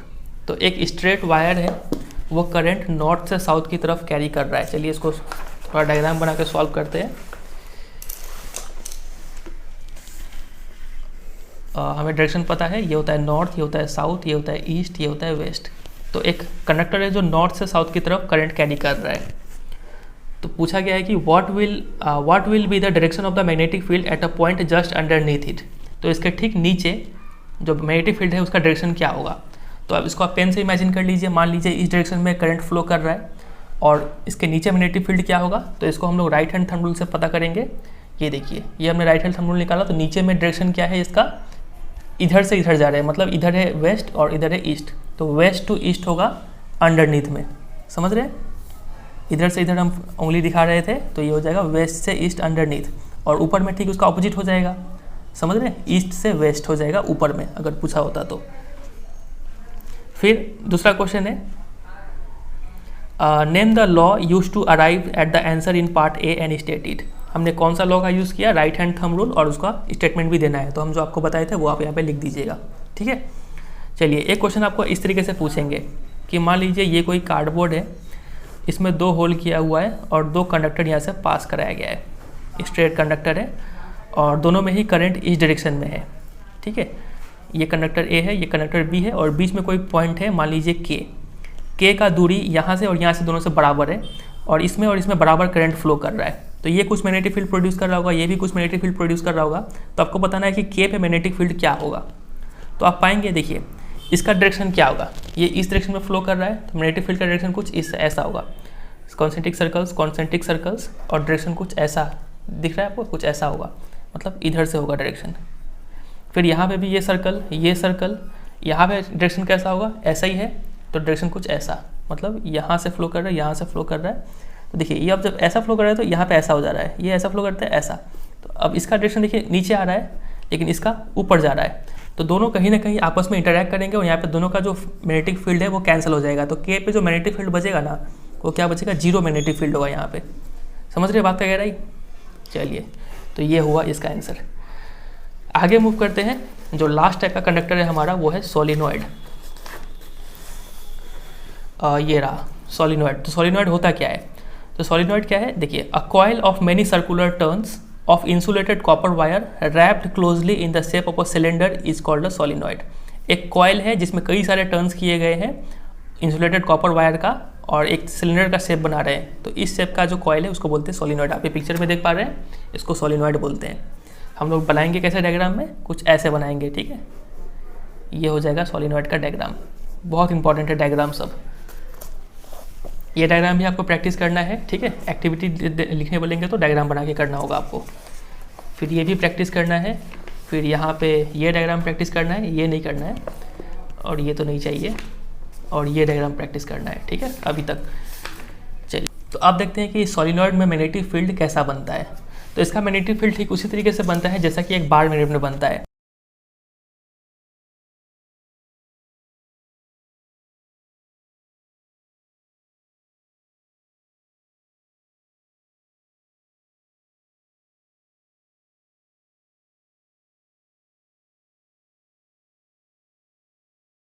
तो ऐसा शेप मिलता है बार मैग्नेट में। तो कुछ इसी तरीके का मैग्नेटिक फील्ड हमें एक सोलिनॉइड में भी देखने को मिलता है। आप ये देख पा रहे हैं डायग्राम में ये एक सोलिनॉइड है और इसका दोनों एंड को यहाँ पे एक की से कनेक्ट किया गया है, प्लस यहाँ पे कुछ बैटरी है और यहाँ से कनेक्ट किया गया है। करंट यहाँ से निकल रहा है, यहाँ से फ्लो कर करके यहाँ से आ जा रहा है। फिर तो यहाँ पे मैग्नेटिक फील्ड आप देख पा रहे हैं, ठीक है, पर मिनट की तरह है। तो आपसे एग्जाम में क्वेश्चन पूछेंगे कि कि किस टाइप का कंडक्टर में magnetic field same to same bar magnet की तरह दिखता है। तो आपको लिखना होगा सोलिनॉइड में the field lines inside the solenoid are in the form of parallel straight line. Solenoid का अंदर अगर आप देखें तो यहाँ पे जो फील्ड लाइन आपको दिख रहा है ना, ये आपको पैरेलल और स्ट्रेट लाइन दिखेंगे अगर आप ध्यान से देखेंगे तो। फिर तो ये क्या इंडिकेट करता है, ये इंडिकेट करता है कि जो अंदर में मैग्नेटिक फील्ड है वो क्या है, सेम है हर एक पॉइंट पे। यहाँ पे मैग्नेटिक फील्ड का स्ट्रेंथ, यहाँ पे मैग्नेटिक फील्ड का स्ट्रेंथ, यहाँ पे अंदर में किसी भी पॉइंट में मैग्नेटिक फील्ड का स्ट्रेंथ अगर आप नापना चाहे तो वो सेम होगा। तो इस टाइप के मैग्नेटिक फील्ड को हम लोग बोलते हैं यूनिफॉर्म मैग्नेटिक फील्ड। बहुत इंपॉर्टेंट है, एग्जाम में आपसे क्वेश्चन पूछेंगे कि अगर किसी मैग्नेटिक फील्ड में पैरेलल स्ट्रेट लाइन्स है तो वहाँ पर किस टाइप का मैग्नेटिक फील्ड है, तो आपको लिखना होगा यूनिफॉर्म मैग्नेटिक फील्ड। या फिर आपसे बोल सकते हैं कि draw a diagram of uniform magnetic field. इसका डायग्राम कैसे बनाएंगे, तो आपको पैरेलल स्ट्रेट लाइन्स बना देना है, ठीक है, कुछ इस तरीके से बना देना है। यही हो गया diagram of uniform magnetic field. समझे कि नहीं समझे। और रहा इस डायग्राम का बात, तो ये डायग्राम को आप कैसे बनाएंगे, तो सबसे पहले आप एक यहाँ पे सोलिनॉइड बना लेंगे।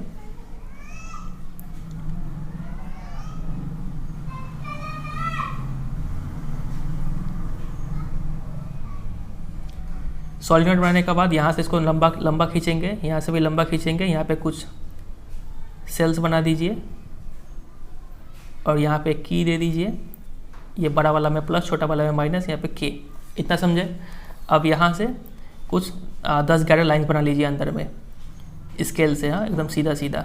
1 2 3 4 5 6 7 8 कुछ 11 लाइन बना लीजिएगा, ठीक है। फिर यहाँ पे कुछ सर्कल्स बना दीजिए नीचे में, ऊपर की तरफ कुछ सर्कल्स, फिर नीचे में भी 2-3 सर्कल्स बना दीजिए।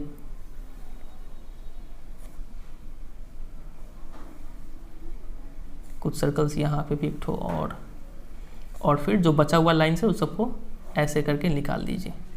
ध्यान रहे कि कोई भी 2 लाइन को इंटरसेक्ट नहीं करवाना है, ठीक है। कुछ और अच्छे तरीके से बनाएंगे तो ऐसा बन जाएगा। और फिर एरो दे दीजिएगा कि अगर मान लीजिए ये अगर नॉर्थ पोल की तरह काम कर रहा है या फिर ये अगर नॉर्थ पोल की तरह काम कर रहा है तो फील्ड लाइन्स यहाँ से निकलेगा और यहाँ से एंटर करेगा, ठीक है। एरो आप दे सकते हैं, यहाँ से निकल रहा है, ऐसा कुछ डायग्राम बन जाएगा इसका, ठीक है। बहुत इंपॉर्टेंट है ये डायग्राम। अब देखते हैं आगे क्या लिखा हुआ है।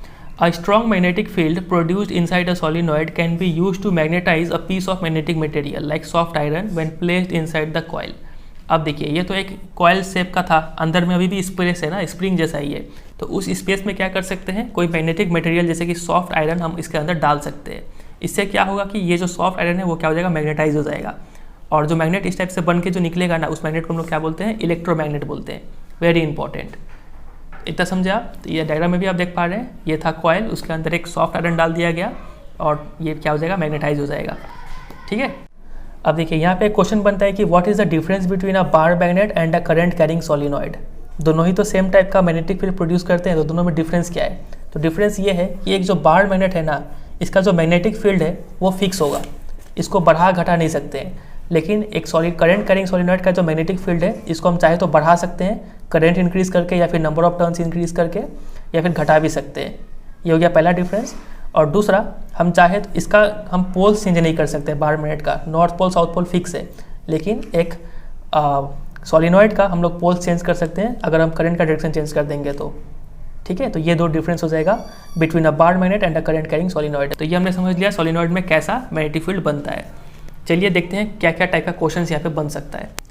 तो ये देखिए क्वेश्चन आपसे ऐसे पूछेंगे, observe the figure given below and answer the following questions. Number A, write the special name given to the coil A B which has many circular turns of insulated copper wire.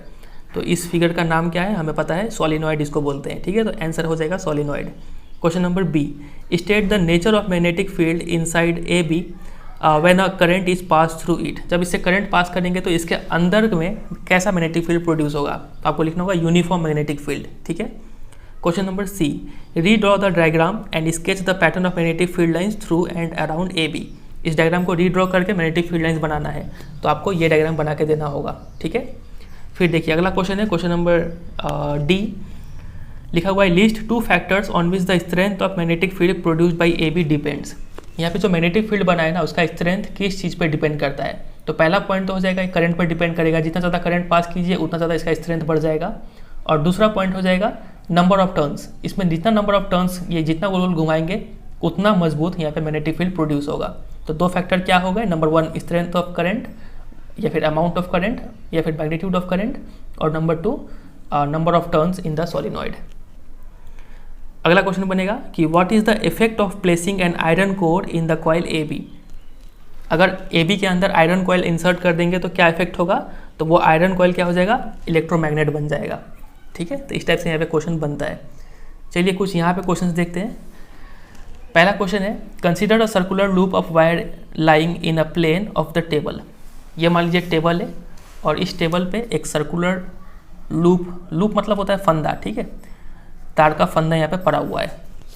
फिर क्या लिखा हुआ है, let the current pass through the loop clockwise, और clockwise घड़ी की दिशा में इसमें करंट फ्लो कर रहा है, मतलब ऐसे फ्लो कर रहा है करंट। बहुत अच्छा बात है। उसके बाद apply the right hand thumb rule, ये भी बता दिया गया, to find out the direction of magnetic field inside and outside the loop. इस लूप के अंदर और इस लूप के बाहर मैग्नेटिक फील्ड का डायरेक्शन क्या होगा। तो अप्लाई करते हैं। ये देखिए, ये मान लीजिए इतना सा स्ट्रेट कंडक्टर है, मान लीजिए ये है स्ट्रेट कंडक्टर, इसको पकड़ेंगे, करंट का डायरेक्शन में ये शो कर रहा है, ठीक है। तो यहाँ पे आउटसाइड में क्या इसका डायरेक्शन निकल रहा है, आउट ऑफ द पेज निकल रहा है, और इनसाइड में, ठीक है, इनसाइड में आप समझ पा रहे हैं, यहाँ पे अंदर जा रहा है, यहाँ से निकल रहा है, यहाँ पे अंदर जा रहा है। तो इनसाइड में डायरेक्शन हो जाएगा पियर्स इनसाइड द टेबल, और आउटसाइड में डायरेक्शन हो जाएगा कि appear to emerge out of the table. ठीक है, तो ये 2 बात आपको लिखना होगा यहाँ पे। Question number 2, the magnetic field in a given region is uniform. किसी भी रीजन में मैग्नेटिक फील्ड यूनिफॉर्म है तो उसका डायग्राम बना के दिखाओ। तो डायग्राम आप ऐसे बना देंगे, हाँ, ये पैरेलल लाइंस। चलिए आगे मूव करते हैं, बहुत इंपॉर्टेंट है ये यूनिफॉर्म वाला बात। चलिए अगला क्वेश्चन है, choose the correct option. The magnetic field inside a long straight solenoid carrying current. तो सोलिनॉइड के इनसाइड में मैग्नेटिक फील्ड कैसा होता है, तो यूनिफॉर्म होता है। तो यूनिफॉर्म कहाँ है, कहीं नहीं लिखा हुआ है। यूनिफॉर्म का दूसरा मतलब क्या होता है, सेम एट ऑल पॉइंट्स। ठीक है, हर पॉइंट पे सेम है, तो option number D right answer होगा। यहाँ पे भी लिखा हुआ था कि मैग्नेटिक फील्ड यूनिफॉर्म है, मतलब वहाँ पे मैग्नेटिक फील्ड क्या है, सेम है at all points inside the solenoid. ठीक है, तो ये हमने खत्म कर लिया मैग्नेटिक फील्ड। अगला यहाँ पे अब इंपॉर्टेंट टॉपिक बन के आता है, वो है ये force on a current carrying conductor in a magnetic field. अब देखिए, ये जो करंट कैरिंग कंडक्टर है ये तो खुद ही एक मैग्नेट है, मैग्नेट की तरह काम करता है।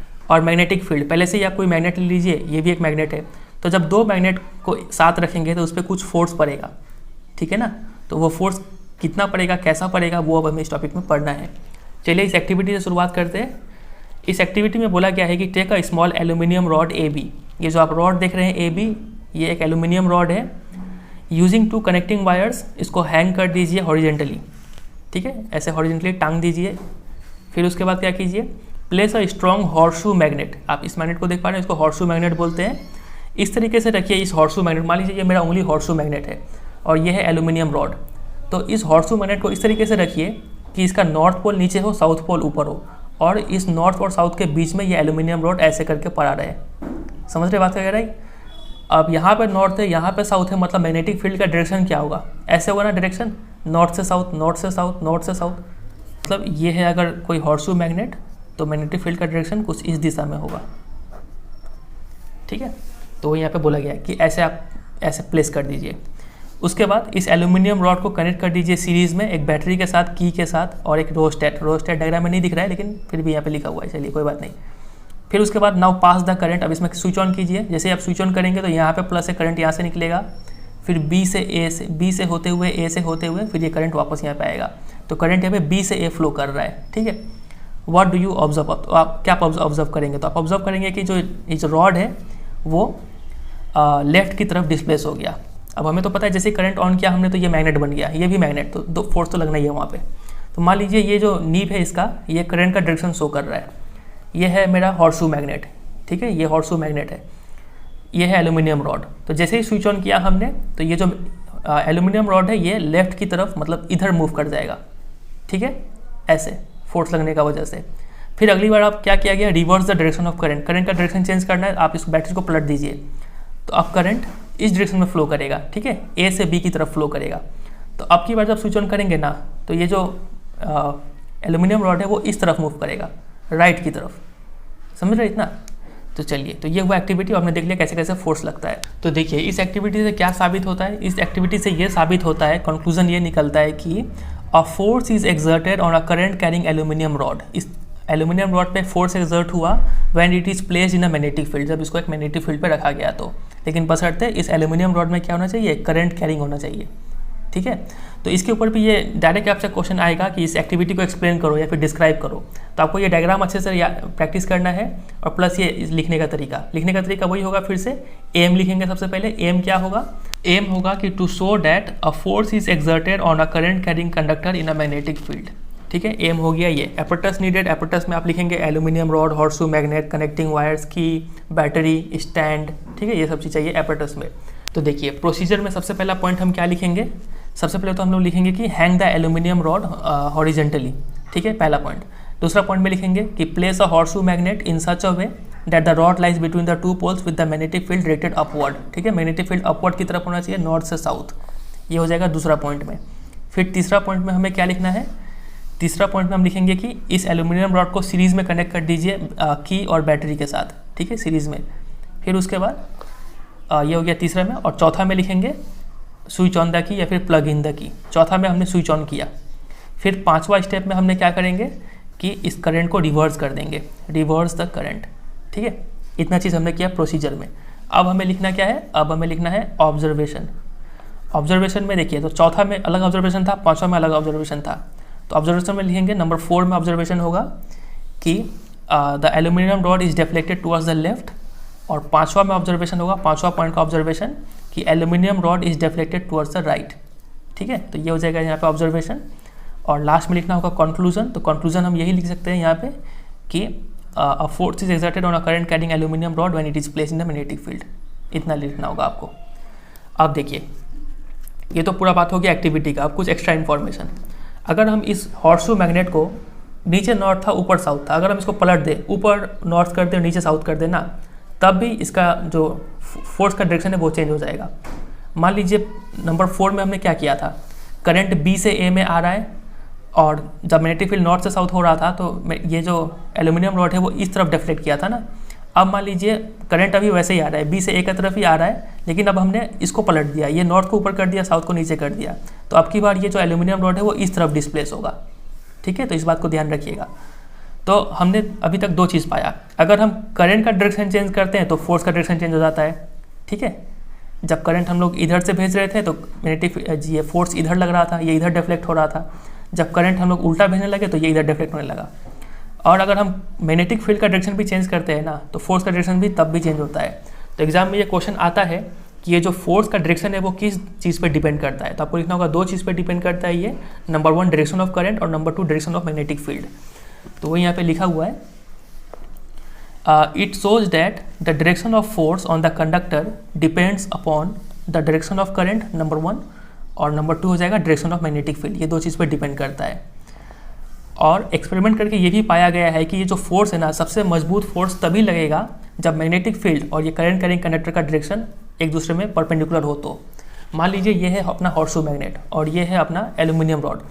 तो ये तो सीधा है और ये एल्यूमिनियम रॉड ऐसे गुजरा। तो अब देखिए परपेंडिकुलर है ना, ईस्ट, ध्यान दीजिएगा यहाँ पे मैग्नेटिक फील्ड का डायरेक्शन कुछ ऐसा है, ठीक है, इस डायरेक्शन में मैग्नेटिक फील्ड है, और यहाँ पे हम ऐसे करके एल्यूमिनियम रॉड रख रहे हैं। तो मैग्नेटिक फील्ड और एल्यूमिनियम रॉड परपेंडिकुलर है ना, यहाँ पे 90 डिग्री का एंगल बन रहा है। लेकिन अगर हम इस एल्यूमिनियम रॉड को ऐसे परपेंडिकुलर ना रख के ऐसे टेढ़ा रख दें, तब इसमें थोड़ा फोर्स कम लगेगा। पहले इतना डिफ्लेक्ट हो रहा था, मान लीजिए सिर्फ इतना ही डिफ्लेक्ट होगा।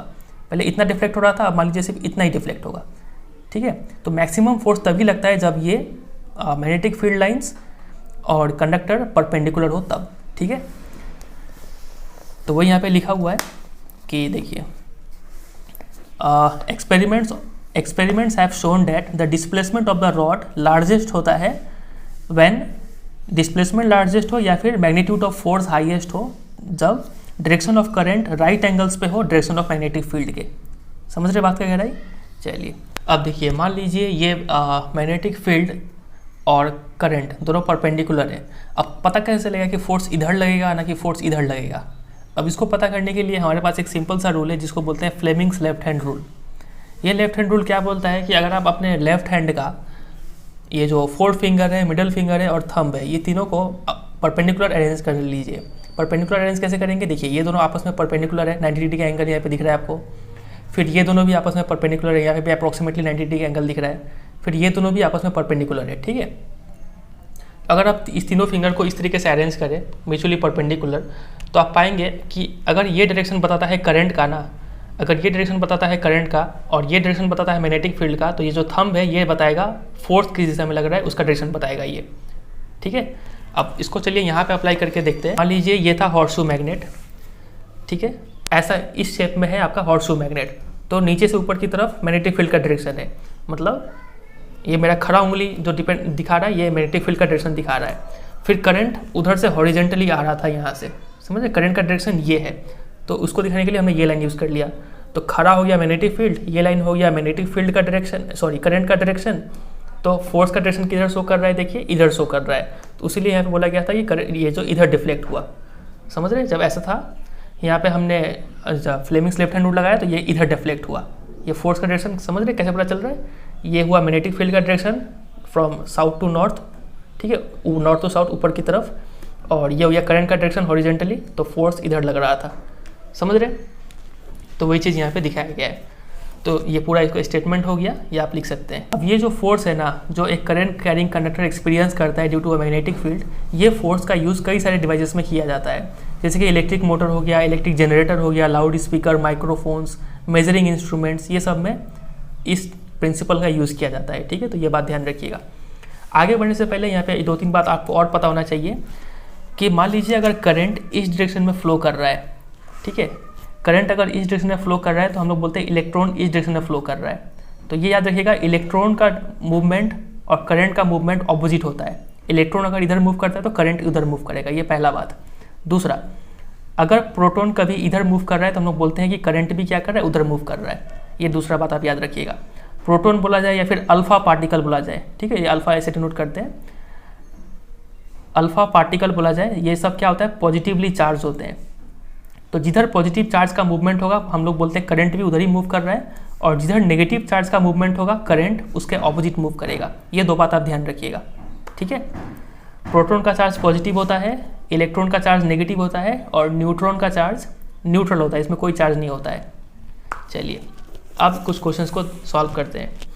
यहाँ पे क्वेश्चन है, an electron enters a magnetic field at right angles to it as shown in figure 13.14। इस फिगर में आप देख पा रहे हैं एक इलेक्ट्रॉन एंटर करता है एकदम राइट एंगल पे, ये इधर मैग्नेटिक फील्ड है।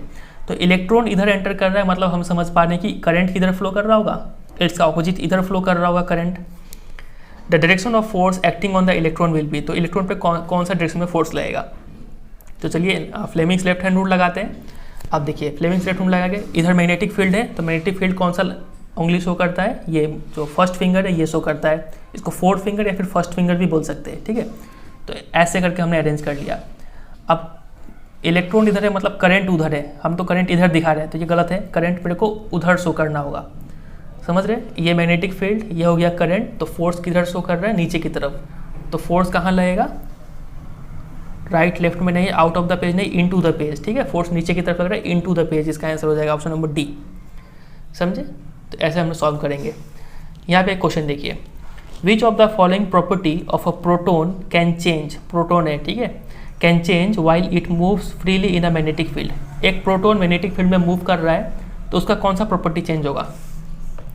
तो ये मान लीजिए कोई मैग्नेटिक फील्ड है, यहाँ पे प्रोटोन मूव कर रहा है, तो जैसे भी मूव करे इस पर फोर्स लगेगा और ये हिल के टेढ़ा हो जाएगा, इसका डायरेक्शन चेंज हो जाएगा। तो देखिए मास एक स्केलर क्वांटिटी है, इसमें सिर्फ मैग्नीट्यूड होता है, डायरेक्शन नहीं होता है, तो ये चेंज नहीं होगा। स्पीड भी स्केलर क्वांटिटी है, ये चेंज नहीं होगा। वेलोसिटी एक वेक्टर क्वांटिटी है, डायरेक्शन पर डिपेंड करता है, तो वेलोसिटी चेंज हो जाएगा। और मोमेंटम आप पढ़े होंगे, P = mv होता है, क्लास 9 में आपने पढ़ा होगा। तो चूंकि इसमें भी वेलोसिटी आता है तो ये भी चेंज हो जाएगा। तो ऑप्शन नंबर सी और डी दोनों ही इसका राइट आंसर है, ठीक है। यहाँ पे लिखा है कि देयर में be more than one correct answer. फिर आगे देखिए कुछ क्वेश्चन है यहाँ पे, ये रहा। इन एक्टिविटी 13.7, मतलब इस वाले एक्टिविटी में how do we think the displacement of the rod A B will be affected if current in rod A B is increase. अगर आप यहाँ पे करंट ज़्यादा भेजेंगे तो इसका डिस्प्लेसमेंट पे क्या इफेक्ट पड़ेगा, तो इसका डिस्प्लेसमेंट क्या हो जाएगा, इंक्रीज हो जाएगा, ठीक है, करंट बढ़ाने से। फिर दूसरा, a stronger horseshoe magnet is use, मजबूत मैग्नेट यूज़ करने के अगर मैग्नेटिक फील्ड बढ़ा देंगे तो भी क्या होगा, डिफ्लेक्शन इंक्रीज हो जाएगा। और number 3, a length of the rod A B is increase, इसका लंबाई बढ़ा देंगे तो भी क्या होगा, मैग्नेटिक इसका जो डिफ्लेक्शन है वो इंक्रीज हो जाएगा, ठीक है। चलिए अगला क्वेश्चन है, a positively charge particle, positively charge particle है, मान लीजिए alpha particle, projected towards waste is directed towards north bye a magnetic field. क्या क्या लिखा हुआ है एक बार लिख के देखते हैं।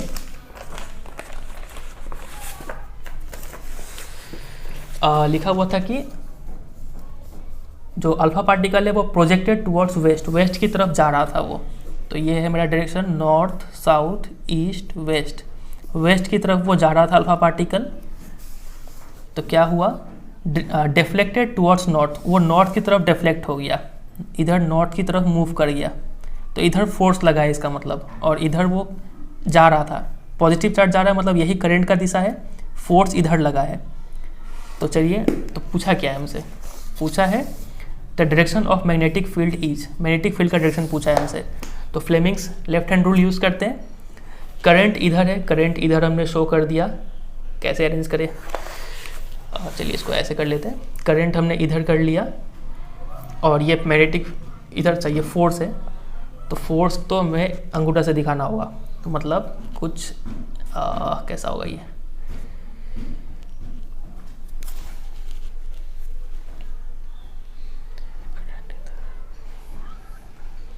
तो ये कुछ ऐसे करके सेटअप करना पड़ेगा, ठीक है, तभी जाके ये सेट हो पा रहा है। इधर है करंट मेरा और इधर लग रहा है फोर्स, तो मैग्नेटिक फील्ड किधर लग रहा है आप देख पा रहे हैं, ऊपर की तरफ लग रहा है, बातें कर रहे हैं, समझ रहे हैं।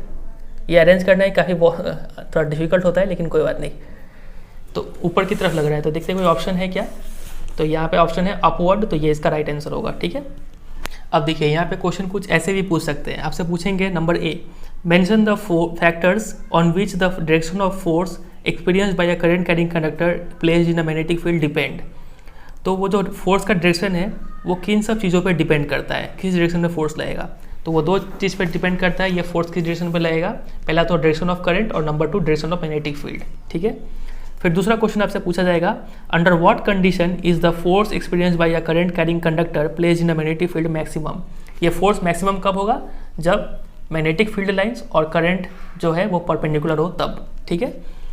Question number C, a proton beam is moving along a direction of magnetic field, ठीक है, मान लीजिए एक प्रोटॉन बीम है, अब वो मैग्नेटिक फील्ड के डायरेक्शन में ही मूव कर रहा है, तब उस पर क्या फोर्स लगेगा।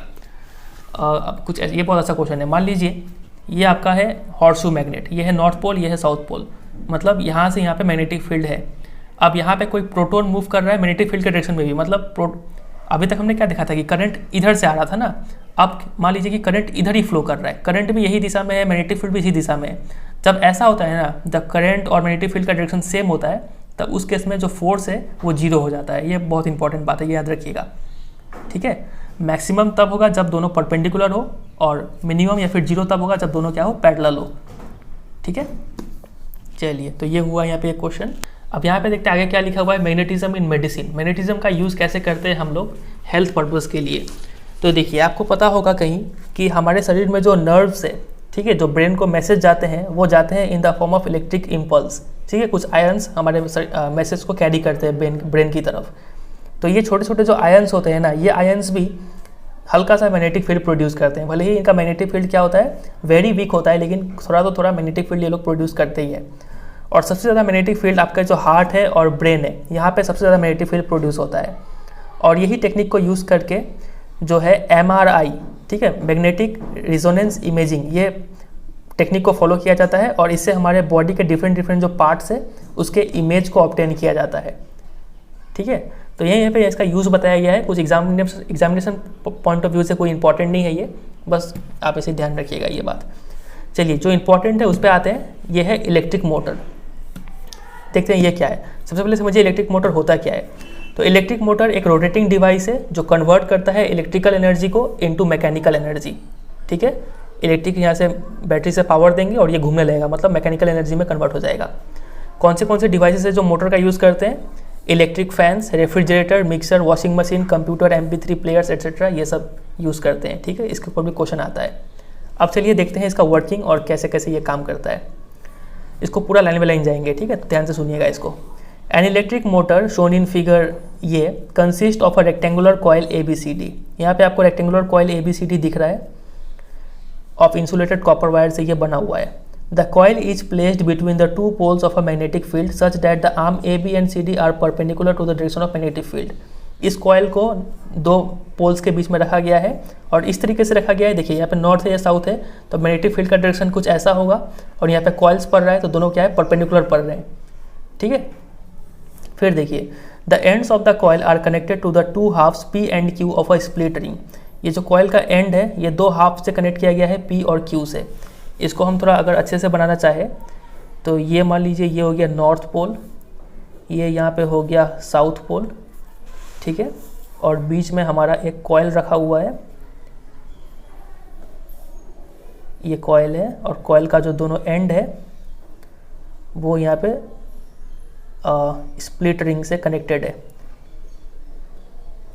ठीक है, यहाँ पे लिखा हुआ था the ends of the coil are connected to the two halves P and Q of a split ring. दोनों हाफ का नाम है P और Q। एक रिंग है जो ऐसे टूटा हुआ है। ठीक है, अब देखिए, लेकिन इससे कनेक्टेड है। अब फिर the inner sides of these half are insulated and attached to an axle. ये जो दोनों हाफ है इसका जो अंदर का साइड है वो इंसुलेट किया गया है और यहाँ पे एक एक्सल, एक हल्का सा पाइप जैसा स्ट्रक्चर यहाँ पे ढुका दिया गया है। ठीक है, ताकि यहाँ पे आप कुछ भी पंखा उंखा लगा के आप घुमा पाए, जो भी चीज़ रोटेट करना है वो आप यहाँ पे रोटेट कर पाएंगे। ठीक है, अब देखिए, और यहाँ पे इंसुलेट क्यों किया गया ताकि करंट यहाँ पे आके पंखा का ब्लेड में ना जाए करंट, उसलिए यहाँ पे इंसुलेट किया गया है अंदर साइड से।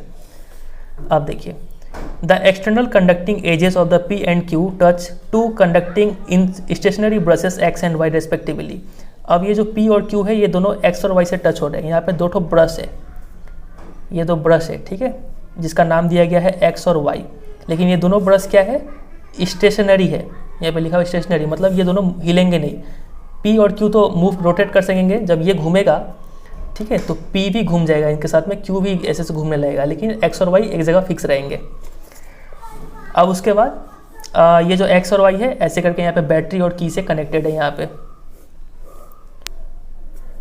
कुछ ऐसा बना। उसके बाद current in the coil ABCD enters from the source battery. यहाँ से देखिए प्लस है, यहाँ से करंट निकलेगा और X से एंटर करेगा and flows back to the battery through brush Y, और यहाँ से फ्लो करते करते Y के जरिए होके वापस फ्लो हो जाएगा। Notice that the current in the arm AB, A से B की तरफ, इस अब यहाँ पे देखिए A से B में करंट जा रहा है और यहाँ पे C से D में करंट जा रहा है। दोनों में करंट का डायरेक्शन ऑपोजिट है। यहाँ पे करंट ऐसे जा रहा है, यहाँ पे करंट ऐसे आ रहा है। ठीक है, ये ABCD, इतना समझे। उसके बाद देखिए क्या बोला गया है। अगर हम यहाँ पे फ्लेमिंग्स लेफ्ट हैंड रूल लगाएंगे, लगाते हैं हम लोग ही खुद से, इधर मैग्नेटिक फील्ड का डायरेक्शन है तो ये हो गया फील्ड का डायरेक्शन, करंट का डायरेक्शन इधर है, हम इधर शो कर रहे हैं, तो ऐसा नहीं होना चाहिए, ऐसा होना चाहिए। ये फील्ड तो फोर्स किधर लगेगा, नीचे की तरफ, तो ये जो प्लेट है ये नीचे की तरफ मूव कर जाएगा।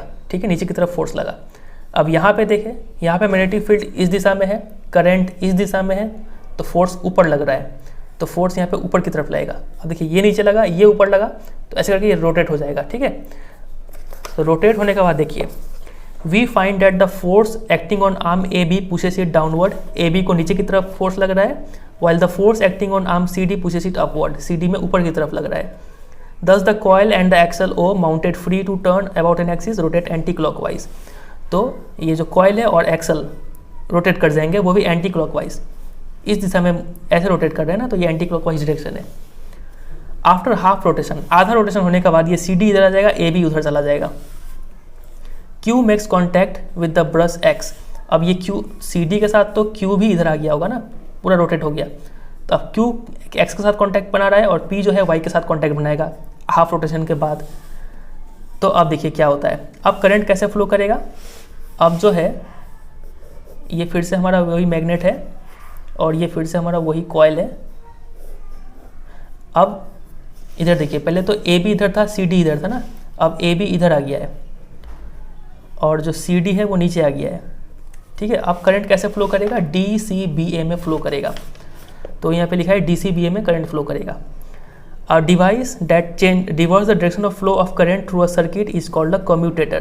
In electric motors, the split ring act as a commutator. अब देख रहे हैं यहाँ पे करंट ABCD में फ्लो कर रहा था, अब करंट DCBA में फ्लो कर रहा है, मतलब करंट का डायरेक्शन क्या हो गया, रिवर्स हो गया। तो करंट का डायरेक्शन रिवर्स किया किसने, तो असली काम ये किया है because of P and Q मतलब स्प्लिट रिंग ही वो डिवाइस है जिसने करंट का डायरेक्शन को रिवर्स कर दिया। और ऐसा डिवाइस जो करंट का डायरेक्शन को चेंज कर देता है उस डिवाइस को बोलते हैं कम्यूटेटर। ठीक है, बहुत इंपॉर्टेंट। तो इस इलेक्ट्रिक मोटर में कम्यूटेटर का रोल कौन प्ले कर रहा है, स्प्लिट रिंग प्ले कर रहा है। ठीक है, तो वही लिखा है कि in electric motors the split ring act as commutator. ठीक है, the reversal of current also reverses the direction of force acting on the two arms AB and CD। अब करंट जब चेंज हो गया तो फोर्स भी चेंज होगा। ठीक है, अब यहाँ पे करंट तो अभी भी ऐसे ही फ्लो करेगा और यहाँ पे करंट ऐसे ही वापस आ रहा है, यहाँ पे करंट ऐसे ही वापस आ रहा है। तो फिर से यहाँ पे अगर लेफ्ट हैंड रूल लगाएंगे तो आप पाएंगे कि यहाँ पे फोर्स नीचे की तरफ और यहाँ पे ऊपर की तरफ, फोर्स वही सेम दिशा में लग रहा है। तो ये लगातार अब एंटी क्लॉकवाइज रोटेट करते रह जाएगा। ठीक है, जब तक कि यहाँ से करंट जा रहा है तब तक। तो वही लिखा है यहाँ पे, therefore the coil and the axle rotate half a turn more in the same direction. फिर एक बार हाफ टर्न लेंगे, फिर यही प्रोसेस रिपीट होता चला जाएगा और ये रोटेट होना, कंटिन्यूअस रोटेशन होता रह जाएगा। समझे इतना? तो ये हुआ पूरा वर्किंग ऑफ इलेक्ट्रिक मोटर। तो इसका ये डायग्राम, ऐसा डायग्राम भी बना सकते हैं, नहीं तो ऐसा सिंप्लीफाइड डायग्राम भी बना सकते हैं आप। तो ये डायग्राम प्रैक्टिस करना, साथ ही साथ ये वर्किंग क्या अंडरलाइन करना है मैं भी आपको बता देंगे थोड़ी देर में। डायरेक्ट क्वेश्चन बनता है इसके ऊपर। अब देखिए, ये तो हो गया सिंपल मोटर। अब जो कमर्शियल मोटर जो असली बाजार में जो यूज़ होता है वो कैसा मोटर होता है, उसमें कुछ डिफरेंस होता है। देखिए, उसमें इलेक्ट्रोमैग्नेट यूज़ किया जाता है in place of permanent magnet. ये सब सिंपल मैग्नेट की जगह पे हम लोग क्या यूज़ करेंगे, वहाँ पे इलेक्ट्रोमैग्नेट यूज़ करेंगे ताकि फोर्स ज़्यादा निकले। फिर लार्ज नंबर ऑफ टर्न्स वहाँ पे देखने को मिलता है in the current carrying coil, इसमें बहुत सारे टर्न्स होंगे। ठीक है, यहाँ पे सिर्फ एक ही टर्न दिख रहा है ना, ABCD, वहाँ पे ABCD होगा, फिर एक और बार ये जाएगा, फिर और एक बार और एक बार और एक बार और एक बार और एक बार, तब यहाँ से निकलेगा। ठीक है, ज़्यादा टर्न्स होते हैं। फिर a soft iron core on which the coil is wound, फिर इसके अंदर में ये जो बहुत सारा टर्न्स होता है उसके अंदर में एक आयरन कॉइल भी डाल देते हैं। इससे भी क्या होता है, फोर्स बढ़ जाता है और ज़्यादा फोर्स के साथ रोटेट करता है। The soft iron core on which the coil is wound plus the coils is called an armature. This enhances the power of motor. तो मान लीजिए ये कोई कॉइल सॉफ्ट आयरन कोर था और इसके ऊपर बहुत सारा तार लपेट दिया आपने और इसी का आपने ये यहाँ पे प्लेस कर दिया। ठीक है, यहाँ पे प्लेस कर दिया, तब ये चीज़ क्या कहलाएगा, आर्मेचर कहलाएगा। इससे फ़ायदा क्या होता है, इससे फ़ायदा ये होगा कि ये पावर ऑफ मोटर को इंक्रीज कर देगा। ठीक है, देखिए अब इससे क्वेश्चन कैसा बनेगा। तो क्वेश्चन आपसे पूछेंगे कि draw a level circuit diagram of a simple electric motor. तो डायग्राम बनाना है आपको, तो ये डायग्राम अच्छे से याद करना है। एंड एक्सप्लेन इट्स वर्किंग, तो वर्किंग कैसे एक्सप्लेन करना है मैं भी बता देंगे। ये पूरा चीज़ ही आपको लिखना होगा। ठीक है, अब आप समझ के बना के लिख सकते हैं, नहीं तो अभी हम थोड़ी देर में बता देंगे जो अंडरलाइन की है वो सब बात भी लिख सकते हैं आप। फिर इसमें पूछा जाएगा कि in what way this simple electric motors are different from commercial motors. ये सिंपल मोटर और कमर्शियल मोटर में क्या डिफरेंस है, तो आपको यही लिखना होगा कि कमर्शियल मोटर में ये सब चीज़ यूज़ होता है, सिंपल मोटर में ये सब चीज़ नहीं यूज़ होता है। ठीक है, तो ये बना यहाँ पे कुछ क्वेश्चन। चलिए यहाँ पे कुछ क्वेश्चन देखा जाए। और number 1, state Fleming's left hand rule. तो फ्लेमिंग्स लेफ्ट हैंड रूल अच्छे से यहाँ पे लिखा हुआ है, ये लिख देंगे। नेक्स्ट क्वेश्चन है what is the principle of N electric motor. तो इलेक्ट्रिक मोटर का प्रिंसिपल क्या है, तो it is based on the magnetic effect of electric current. ठीक है, ये इसका प्रिंसिपल हो जाएगा। और आप ये भी लिख सकते हैं कि जब एक force acts on a current carrying conductor in the magnetic field, इसी फोर्स का वजह से ये क्या कर रहा है, रोटेट कर रहा है। और देखिए अगला क्वेश्चन है what is the role of split ring in an electric motor. इस स्प्लिट रिंग का क्या रोल है, तो ये स्प्लिट रिंग ही वो डिवाइस है जो करंट को रिवर्स कर देता है, मतलब split ring act as a commutator. ठीक है, ये बात आपको यहाँ पे लिखना होगा, यहाँ से जो लिखा हुआ है और डिवाइस से कम्यूटेटर तक। ठीक है, चलिए मूव करते हैं आखिरी टॉपिक पे जो कि है इलेक्ट्रोमैग्नेटिक इंडक्शन। काफ़ी इजी टॉपिक है और अभी तक आपके मन में अगर कोई भी डाउट रह गया हो ना तो आप थोड़ी देर रुकिए और अभी हम थोड़ी देर में पूरा चैप्टर को रिवाइज करेंगे और जो भी डाउट आपका होगा उसमें सारा चीज़ क्लियर हो जाएगा। ठीक है, अभी आप पहले ध्यान से इसको समझिए, इलेक्ट्रोमैग्नेटिक इंडक्शन क्या होता है, इसको एक एक्टिविटी के हेल्प से समझते हैं। देखिए बोला गया है कि take a coil of wire A B having a large number of turns. एक कॉइल ऑफ वायर ले लीजिए इस तरीके का, ठीक है, बहुत सारा तार लपेटा हुआ है, उसके बाद connect the ends of the coil to a galvanometer, और इस कॉइल के दोनों एंड को आप एक गैल्वेनोमीटर से कनेक्ट कर दीजिए। अब गैल्वेनोमीटर क्या होता है? गैल्वेनोमीटर एक ऐसा इंस्ट्रूमेंट है जो डिटेक्ट करता है किसी भी सर्किट में करंट है कि नहीं। अगर इस सर्किट में करंट होगा तो ये गैल्वेनोमीटर का जो नीडल है, सुई है, वो हिलेगा। अगर करंट नहीं है तो वो जीरो पे रहेगा, और अगर करंट है तो क्या तो वो लेफ्ट में या फिर राइट की तरफ मूव करेगा, डिपेंड करता है कि करंट किस डायरेक्शन में फ्लो कर रहा है। ठीक है, तो कॉइल को उस गैल्वेनोमीटर से कनेक्ट कर दीजिए। फिर take a strong bar magnet and move its north pole towards the end B of the coil. फिर आप क्या कीजिए, एक बार मैग्नेट ले लीजिए और उस बार मैग्नेट का नॉर्थ पोल जो कॉइल का बी एंड है उसकी तरफ मूव कराइए, मतलब इस मैग्नेट को घसीटते हुए इस साइड में लाइए। तो what do you find any change in the galvanometer needle? तो क्या आपने इस गैल्वेनोमीटर में कोई चेंज देखा? तो आप पाएंगे कि there is momentary deflection in the needle of the galvanometer. आप जैसे ही इसको मूव करेंगे ना, वैसे ही आप पाएंगे कि ये गैल्वेनोमीटर का जो सुई है वो थोड़ा देर के लिए हिलता है, से टू द राइट। मान लीजिए ये राइट की तरफ मुड़ गया, मान लीजिए, ठीक है। तो ये इंडिकेट करता है कि जैसे ही हमने इस मैग्नेट को इधर मूव किया, वैसे ही इस कॉइल में थोड़ी देर के लिए थोड़ा सा करंट आ गया, तभी तो ये गैल्वेनोमीटर हिला, क्योंकि गैल्वेनोमीटर करंट का प्रेजेंस में ही हिलता है। ठीक है, the deflection become zero the moment the motion of the magnet stops. और जैसे ही हमने इस मैग्नेट को मूव करना बंद कर दिया, वैसे ही ये डिफ्लेक्शन जीरो पे आके रुक गया, जो नीडल है वो जीरो पे आके रुक गया। ठीक है, now we draw the north pole of the magnet away from the coil. अब इस मैग्नेट को वापस लेके जाइए, अब इस मैग्नेट को उस डायरेक्शन में मूव कीजिए। ठीक है, जब इसको आप वापस लेके जाएंगे तो आप फिर से पाएंगे कि ये जो डिफ्लेक्शन है एक बार के लिए फिर से थोड़ा हिलता है ये सुई। ठीक है, now the galvanometer is deflected, लेकिन इस बार लेफ्ट की तरफ मुड़ता है। जब आगे लाए थे तब ये राइट की तरफ डिफ्लेक्ट किया था, जब इसको पीछे ले जा रहे हैं तब ये लेफ्ट की तरफ डिफ्लेक्ट करेगा इसका नीडल। समझे इतना? अब देखिए, अब इस मैग्नेट को वैसे ही छोड़ दीजिए, अब इसको हिलाना स्टार्ट कीजिए, कॉइल को। अब कॉइल को आगे पीछे कीजिए, जब इसको आप आगे पीछे करेंगे ना, तब भी आप पाएंगे कि ये गैल्वेनोमीटर हिल रहा है। तो इसका मतलब हम क्या यहाँ पे बोले? तो इसका मतलब ये है, देखिए यहाँ पे लिखा हुआ है, it is thus clear from the activity that the motion of a magnet with respect to the coil. अगर इन दोनों का मोशन, चाहे मैग्नेट मूव करे या फिर कॉइल मूव करे, दोनों में से कोई भी मूव करे, उस वजह से प्रोड्यूस होता है an induced potential difference. Induce मतलब प्रोड्यूस्ड, एक पोटेंशियल डिफरेंस पैदा हो जाता है यहाँ पे, मतलब बैटरी का पावर पैदा हो जाता है, which sets up an induced electric current in the circuit. Induce मतलब फिर से प्रोड्यूस्ड, और इस पोटेंशियल डिफरेंस का वजह से यहाँ पे एक इलेक्ट्रिक करंट प्रोड्यूस हो जाता है या फिर इंड्यूस हो जाता है। समझ रहे बात कह रही? तो चलिए आगे एक और एक्टिविटी को देखते हैं, तब हमें और क्लियर होगा। और ये जो फेनोमेनन है ना, इलेक्ट्रोमैग्नेटिक इंडक्शन, इसका खोज इन्होंने ही किया था, माइकल फैराडे ने। ठीक है, चलिए एक और एक्टिविटी देखते हैं तो और हमें अच्छे से समझ में आएगा। इसमें हम क्या करेंगे कि मूविंग मैग्नेट को हटा के, वो मैग्नेट को हटा के हम क्या करेंगे, एक करंट कैरिंग कॉइल लेके आएंगे, क्योंकि एक करंट कैरिंग कॉइल भी तो मैग्नेट की तरह ही काम करेगा। ठीक है, अब देखिए क्या किया गया है इसमें। Take two different coils of copper wire having large number of turns, से 50 एंड 100 रिस्पेक्टिवली। दो कॉइल लीजिए जिसमें कई सारे टर्न्स हो और दोनों अलग अलग होने चाहिए। मान लीजिए एक में आपने 100 टर्न्स ले लिया और दूसरे में 50 टर्न वाला कॉइल ले लिया। ठीक है, फिर insert them over a non conducting cylindrical roll. एक मान लीजिए चार्ट पेपर का रोल में दोनों को इंसर्ट कर दीजिए। फिर connect the coil 1 having large number of turns in series with battery and plug की। तो कॉइल 1 जिसमें ज़्यादा नंबर ऑफ टर्न्स है, 100 टर्न्स है, उसको की और बैटरी के साथ कनेक्ट कर दीजिए सीरीज़ में। और कॉइल 2 को आप गैल्वेनोमीटर के साथ कनेक्ट कर दीजिए, दिख रहा है हमें यहाँ पर। ठीक है, प्लग इन द की को स्विच ऑन कीजिए, ऑब्जर्व द गैल्वेनोमीटर।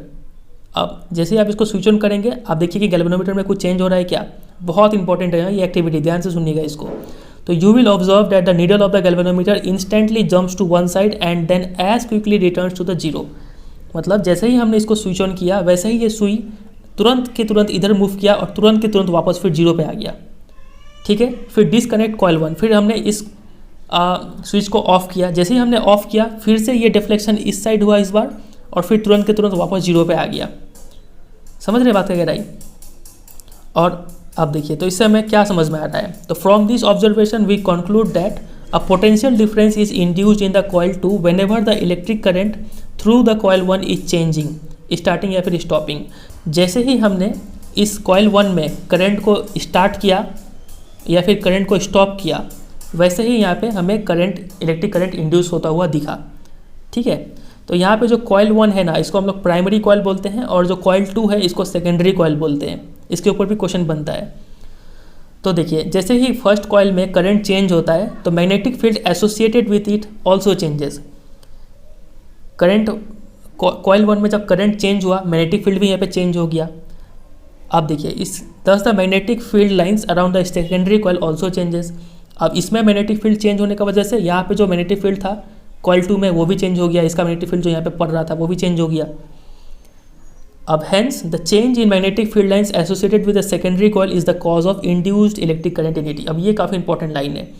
तो मैग्नेटिक फील्ड लाइंस का चेंज होने का वजह से ही जो सेकेंडरी कॉइल है उसमें इंड्यूस्ड करंट पैदा होता है। और ये मैग्नेटिक फील्ड लाइंस एसोसिएटेड होना चाहिए सेकेंडरी कॉइल से, मतलब सेकेंडरी कॉइल से पास होना चाहिए, तब उस मैग्नेटिक फील्ड का चेंज का वजह से यहाँ पे इलेक्ट्रिक करंट इंड्यूस होगा। तो इसका मतलब ये जो प्रोसेस है, the process by which a changing magnetic field in a conductor induces या फिर produces a current in another conductor is called electromagnetic induction. यही प्रोसेस को बोलते हैं इलेक्ट्रोमैग्नेटिक इंडक्शन। मतलब इलेक्ट्रोमैग्नेटिक इंडक्शन क्या है? ये ऐसा प्रोसेस है जिसमें किसी एक कॉइल में हम करंट चेंज करते हैं, उस वजह से दूसरा कॉइल में जो इलेक्ट्रिसिटी है वो प्रोड्यूस हो जाता है। इस फेनोमेनन को बोलते हैं इलेक्ट्रोमैग्नेटिक इंडक्शन। समझे? तो यहाँ पे लिखा हुआ है, ये जो लेफ्ट हैंड लाइन किया हुआ है इसका डेफिनेशन हो गया, काफ़ी इंपॉर्टेंट है।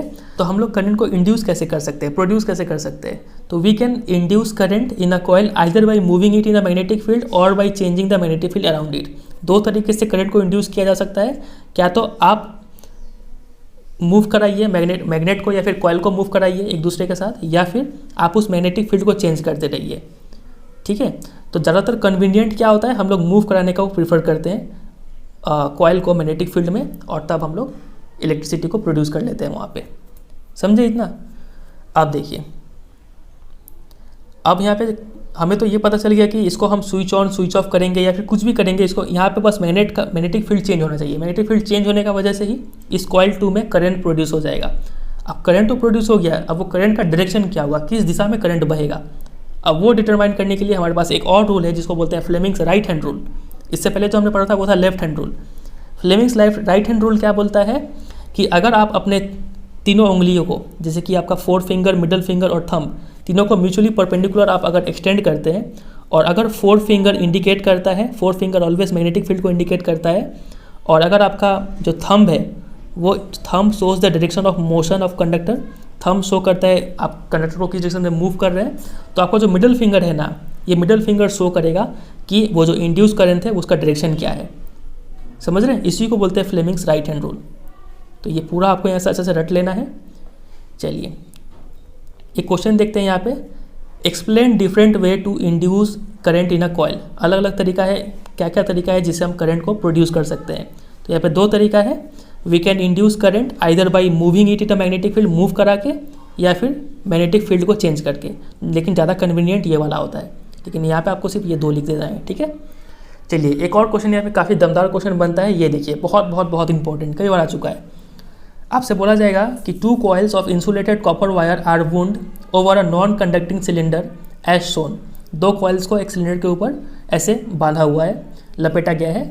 Coil 1 has larger number of turns. तो कॉइल 1 में लार्ज नंबर ऑफ टर्न्स है, ठीक इसी तरीके का जैसा कि अभी हमने पढ़ा था। तो right your observations when, number A, की इज क्लोज्ड। जब की को बंद करेंगे, मतलब स्विच ऑन करेंगे, तब क्या आप ऑब्जर्वेशन देखेंगे? तो आप पाएंगे जो गैल्वेनोमीटर है वो क्या किया, डिफ्लेक्ट करेगा। ठीक है, डिफ्लेक्ट करेगा इन वन डायरेक्शन, ये लिखेंगे। व्हेन की इज ओपन, जब की को स्विच ऑफ करेंगे तब क्या पाएंगे आप? तो आप पाएंगे कि गैल्वेनोमीटर इस बार भी डिफ्लेक्ट किया, but in the opposite direction to that of the A. ठीक है, ए में जो डिफ्लेक्शन था उसका ऑपोजिट में इस बार डिफ्लेक्शन होगा। आप देखिए, फिर क्वेश्चन नंबर 2 में आपसे बोलेंगे when the current is passed, C में मतलब ये पूछा जाएगा when the current is passed continuously through coil 1। अब यहाँ पे करंट लगातार पास हो रहा है, तब आप कॉइल 2 में क्या नोटिस करेंगे?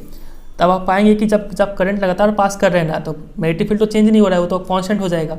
तब इस बार 0 डिफ्लेक्शन आपको देखने को मिलेगा गैल्वेनोमीटर में।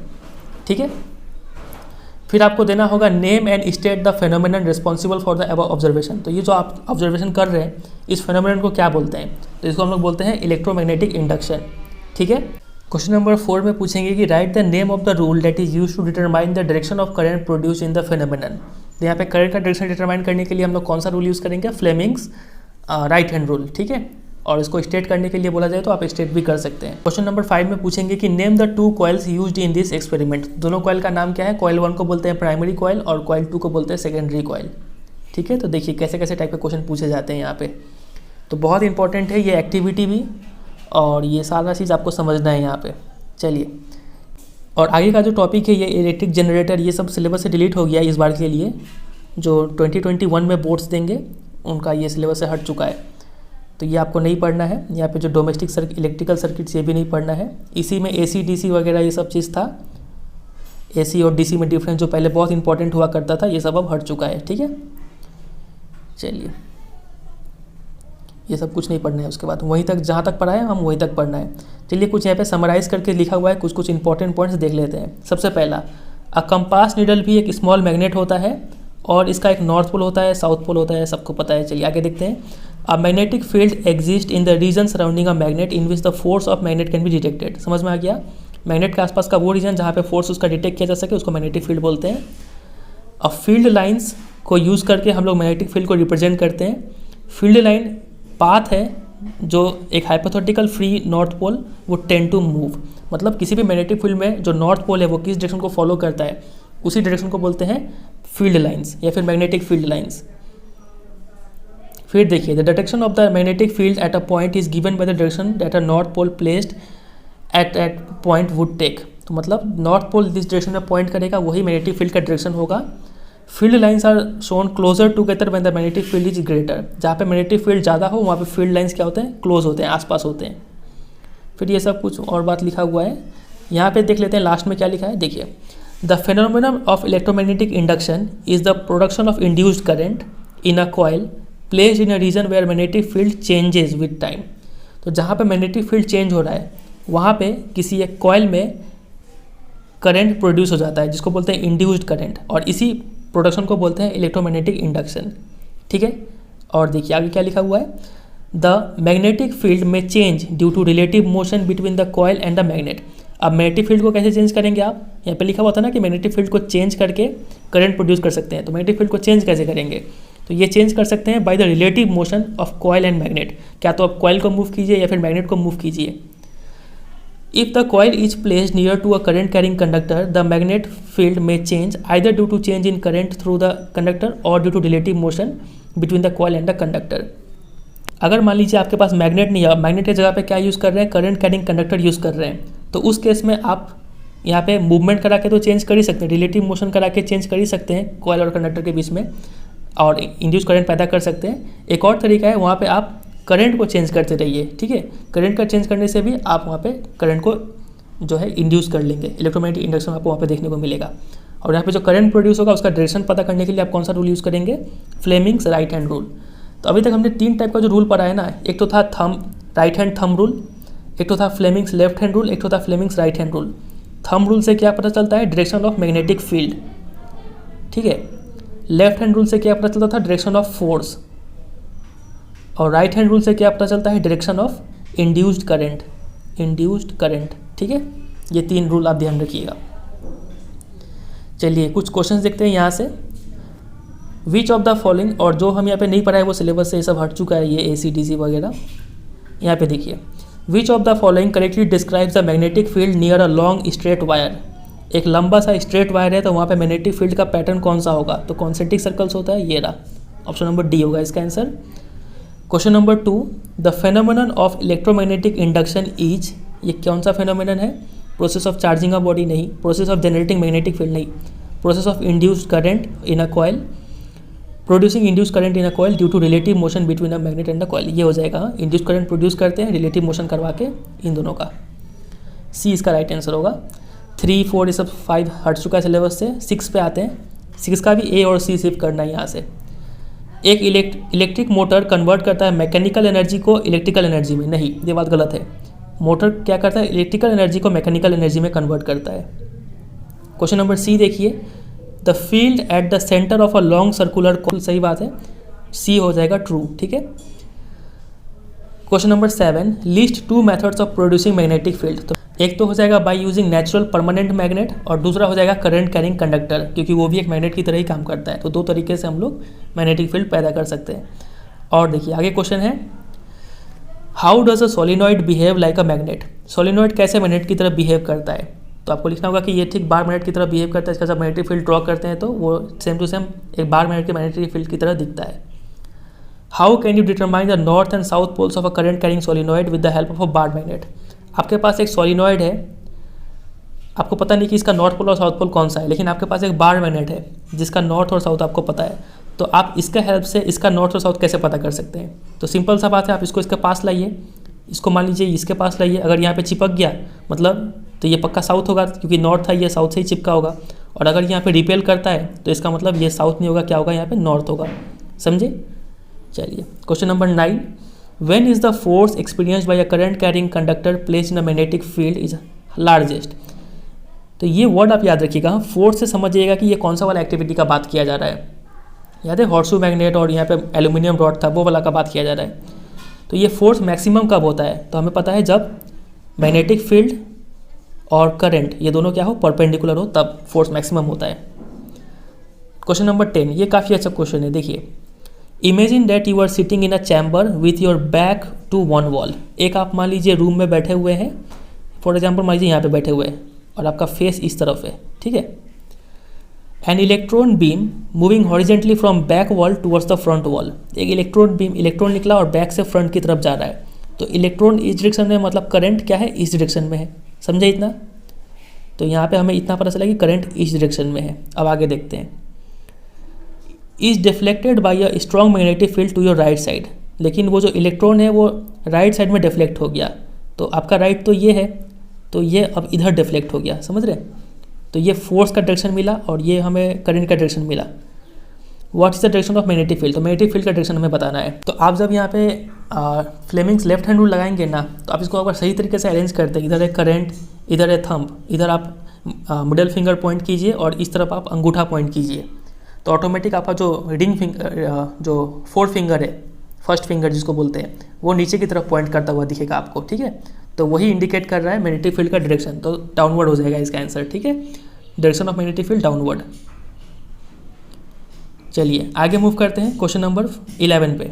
Draw a level diagram of electric motor बना लेंगे आप, प्रिंसिपल लिख लेंगे, वर्किंग हम अभी बता देंगे, ठीक है, वर्किंग में क्या क्या लिखना है, और फंक्शन ऑफ स्प्लिट रिंग। तो ये करंट को रिवर्स करता है और एक कम्यूटेटर की तरह काम करता है। Question number 12, name some devices in which electric motor are used. तो सबको पता है, ये आप लिख लेंगे। Question number 13, a coil of insulated copper wire is connected to a galvanometer. ठीक है, गैल्वेनोमीटर आ गया, मतलब हमें समझ में आ रहा है ये इलेक्ट्रोमैग्नेटिक इंडक्शन से क्वेश्चन है। तो एक कॉपर वायर है जो कि एक गैल्वेनोमीटर से कनेक्टेड है। What will happen if a bar magnet is pushed into the coil. आप उस कॉइल के अंदर एक बार मैग्नेट अंदर डाल रहे हैं, तो क्या होगा, तो गैल्वेनोमीटर डिफ्लेक्ट करेगा क्योंकि मैग्नेटिक फील्ड चेंज हो रहा है। Withdraw from inside the coil, अगर आप बार मैग्नेट को निकालेंगे तब क्या होगा, तो इस बार भी जो गैल्वेनोमीटर का नीडल है वो डिफ्लेक्ट करेगा, लेकिन ऑपोजिट डायरेक्शन में डिफ्लेक्ट करेगा। Held stationary inside the coil, अंदर रोक के छोड़ देंगे तो क्या होगा, तो जब हम रोके रहेंगे तो चूंकि यहाँ पे मैग्नेटिक फील्ड चेंज नहीं हो रहा है, तो चेंज नहीं होने से यहाँ पे डिफ्लेक्शन इस बार 0 होगा, ठीक है। चलिए question number 14, two circular coils A and B are placed close to each other. दो कॉइल्स को एक साथ रखा गया है। If the current in the coil A is changed, आप कॉइल ए में करंट को चेंज कर देते हैं। Will some current be induce in coil B, क्या कॉइल बी में करंट इंड्यूस होगा। हाँ, जैसे ही करंट चेंज होगा मतलब magnetic field associated with coil B वो भी चेंज हो जाएगा, और इसी वजह से यहाँ पे कॉइल बी में करंट इंड्यूस होगा, ठीक है। Question number 15, state the rule to determine the direction of magnetic field produce in a straight conductor carrying. Magnetic field का आपको डायरेक्शन चाहिए, तो आप कौन सा रूल यूज़ करेंगे, वो भी स्ट्रेट कंडक्टर है तो right hand thumb rule use कर लेंगे यहाँ पे। फोर्स का डायरेक्शन चाहिए by a current carrying straight conductor place in the magnetic field, तो फोर्स का डायरेक्शन निकालने के लिए हम लोग Fleming's left hand rule use करते हैं। और तीसरा क्वेश्चन आपको समझ में आया कि क्या पूछेंगे ये लोग, करंट का डायरेक्शन पूछ रहे हैं, इंड्यूस करंट का डायरेक्शन, तो इसके लिए आप फ्लेमिंग्स राइट हैंड रूल का यूज़ करेंगे, ठीक है। क्वेश्चन नंबर 16, 17, 18 सिलेबस में नहीं है अभी, ये हट चुका है। चलिए एक बार पूरे चैप्टर को रिवाइज करते हैं थोड़े अच्छे तरीके से, आपका सारा डाउट क्लियर हो जाएगा। अगर आप थक चुके हैं तो थोड़ा आप ब्रेक ले लीजिए, फिर आप इस डिवीजन को देखिएगा। तो ये देखिए, हमने जब चैप्टर का स्टार्ट किया था तो हमने समझा था कि इस चैप्टर में हम पढ़ने क्या वाले हैं, हम इस चैप्टर में 2 चीज़ पढ़ने वाले थे, एक था magnetic effect of electric current और दूसरा था electric effect of moving magnet. तो फर्स्ट वाले का एप्लीकेशन हमने इलेक्ट्रिक मोटर में देख लिया, और इलेक्ट्रिक जनरेटर तो हमारे सिलेबस में भी फिलहाल नहीं है, तो इसको हमने छोड़ दिया, ठीक है। फिर इसके बाद काम का बात पे आते हैं। ये रहा, हमने समझा मैग्नेटिक फील्ड होता क्या है, इसका डेफिनेशन, इसको ड्रॉ कैसे करते हैं और फील्ड लाइंस को कैसे ड्रॉ करते हैं, ठीक है। और इसका जो फीचर्स है, क्या क्या कैरेक्टरिस्टिक्स है, वो हमने देखा। तो यहाँ पे ये याद करना है इसका डेफिनेशन, और फील्ड लाइन का डेफिनेशन आपको लिखवाई दिए थे, वो उस टाइम जो बोले थे वो लिख लीजिएगा। और ये ड्राइंग बहुत इंपॉर्टेंट है, ठीक है। इस ड्राइंग को आप चेंज भी कर सकते हैं, इसमें यहाँ पे नॉर्थ साउथ लिखा हुआ है, आप चाहे तो यहाँ पे नॉर्थ साउथ लिखिएगा, बाकी पैटर्न तो सेम होगा, बस चेंज क्या हो जाएगा, ये एरो चेंज हो जाएगा। एरो इसमें ऐसे है, आपको एरो ऐसे देना होगा क्योंकि नॉर्थ से निकलेगा, ठीक है। और यहाँ पे 5 फीचर है, और 2 को एक्सप्लेन करने के लिए बोलेंगे कि कैसे magnetic field line close curve है, कैसे मैग्नेटिक फील्ड लाइन क्यों इंटरसेक्ट नहीं करते, तो इसको जो समझाए थे वो यहाँ पे लिखना होगा, ठीक है। और 5 फीचर जो हम उस टाइम दिखाए थे आपको, उसको आप नोट कर लीजिएगा। फिर अगला हमने पढ़ा ये एक छोटा सा एक्टिविटी कि अगर हम करंट का डायरेक्शन चेंज करते हैं तो मैग्नेटिक फील्ड का डायरेक्शन भी चेंज हो जाता है। यहाँ पे इसको आप अंडरलाइन कर लीजिएगा सिर्फ, और इसको अंडरलाइन कीजिएगा। ये जो फाइनल नोट्स है ये यही है, ठीक है। इसमें हम जैसे जैसे अंडरलाइन किए वैसे वैसे ही आप अंडरलाइन कीजिएगा।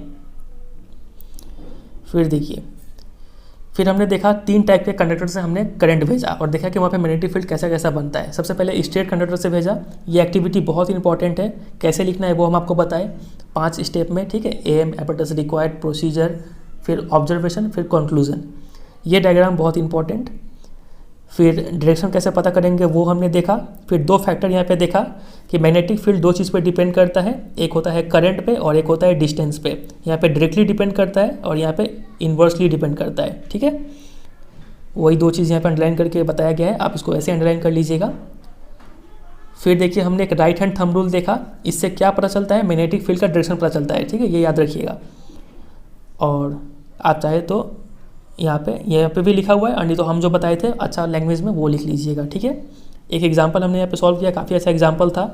फिर यहाँ पे हमने क्लॉकवाइज एंटी क्लॉकवाइज का मतलब समझा। फिर ये सब क्वेश्चंस तो काफ़ी इजी थे, आपने निपटा लिया होगा। आप देखिए फिर सर्कुलर लूप से हमने करंट भेजा, तो यहाँ पे भी कॉन्सेंट्रिक सर्कल्स देखने को मिलता है, लेकिन बीच में पैरेलल स्ट्रेट लाइन्स हमें देखने को मिल जाते हैं। ये सब कुछ यहाँ पे लिखा हुआ है। और यहाँ पे भी डायरेक्शन पता करने के लिए हम लोग थंब रूल ही यूज़ करते हैं, राइट हैंड थंब रूल।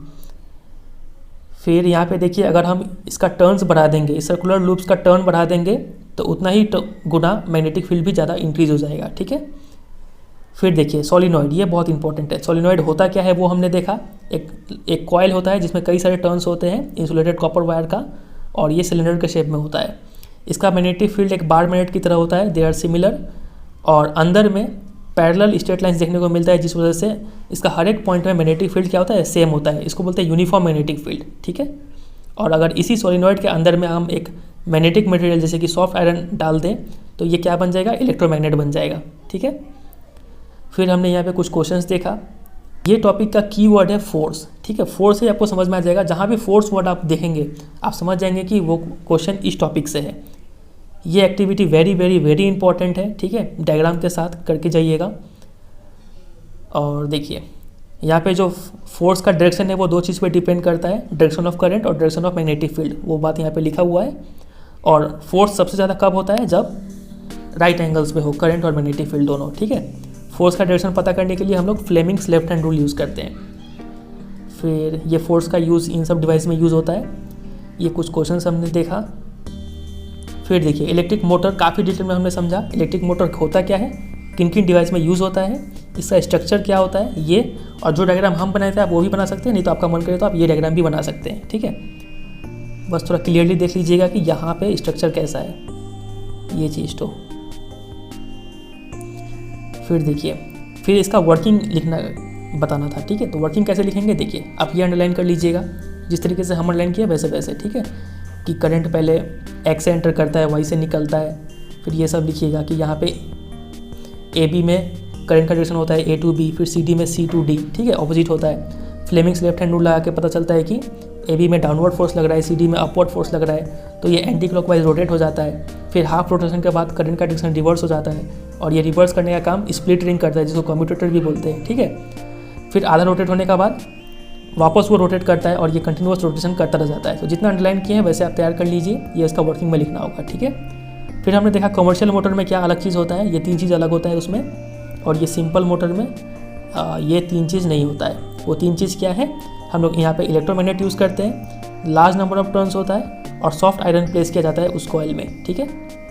इससे मोटर का पावर इन्हांस हो जाता है, बहुत इंपॉर्टेंट ये लाइन तो है। फिर हमने लास्ट में देखा इलेक्ट्रोमैग्नेटिक इंडक्शन क्या होता है। ये एक्टिविटी 13.8 पूरा पढ़ के जाना है आपको समझ के, और फिर ये एक्टिविटी 13.9 आपको तो बता ही दिए कि इसके ऊपर क्वेश्चन कैसा आता है, ठीक है, बहुत इंपॉर्टेंट। और यहाँ पे जो भी अंडरलाइन किए हुए हैं, इलेक्ट्रोमैग्नेटिक इंडक्शन का डेफिनेशन, करंट इंड्यूस करने का कितना तरीका है वो, और करंट जो इंड्यूस हुआ उसका डायरेक्शन कैसे पता चलेगा, Fleming's right hand rule use करके, ठीक है। ये बस इतना ही तक है, इसके बाद का जो टॉपिक है वो आपको नहीं पढ़ना है। तो इतना चीज़ आप कर लेंगे, उम्मीद करते हैं आपको पूरा समझ में आ चुका होगा।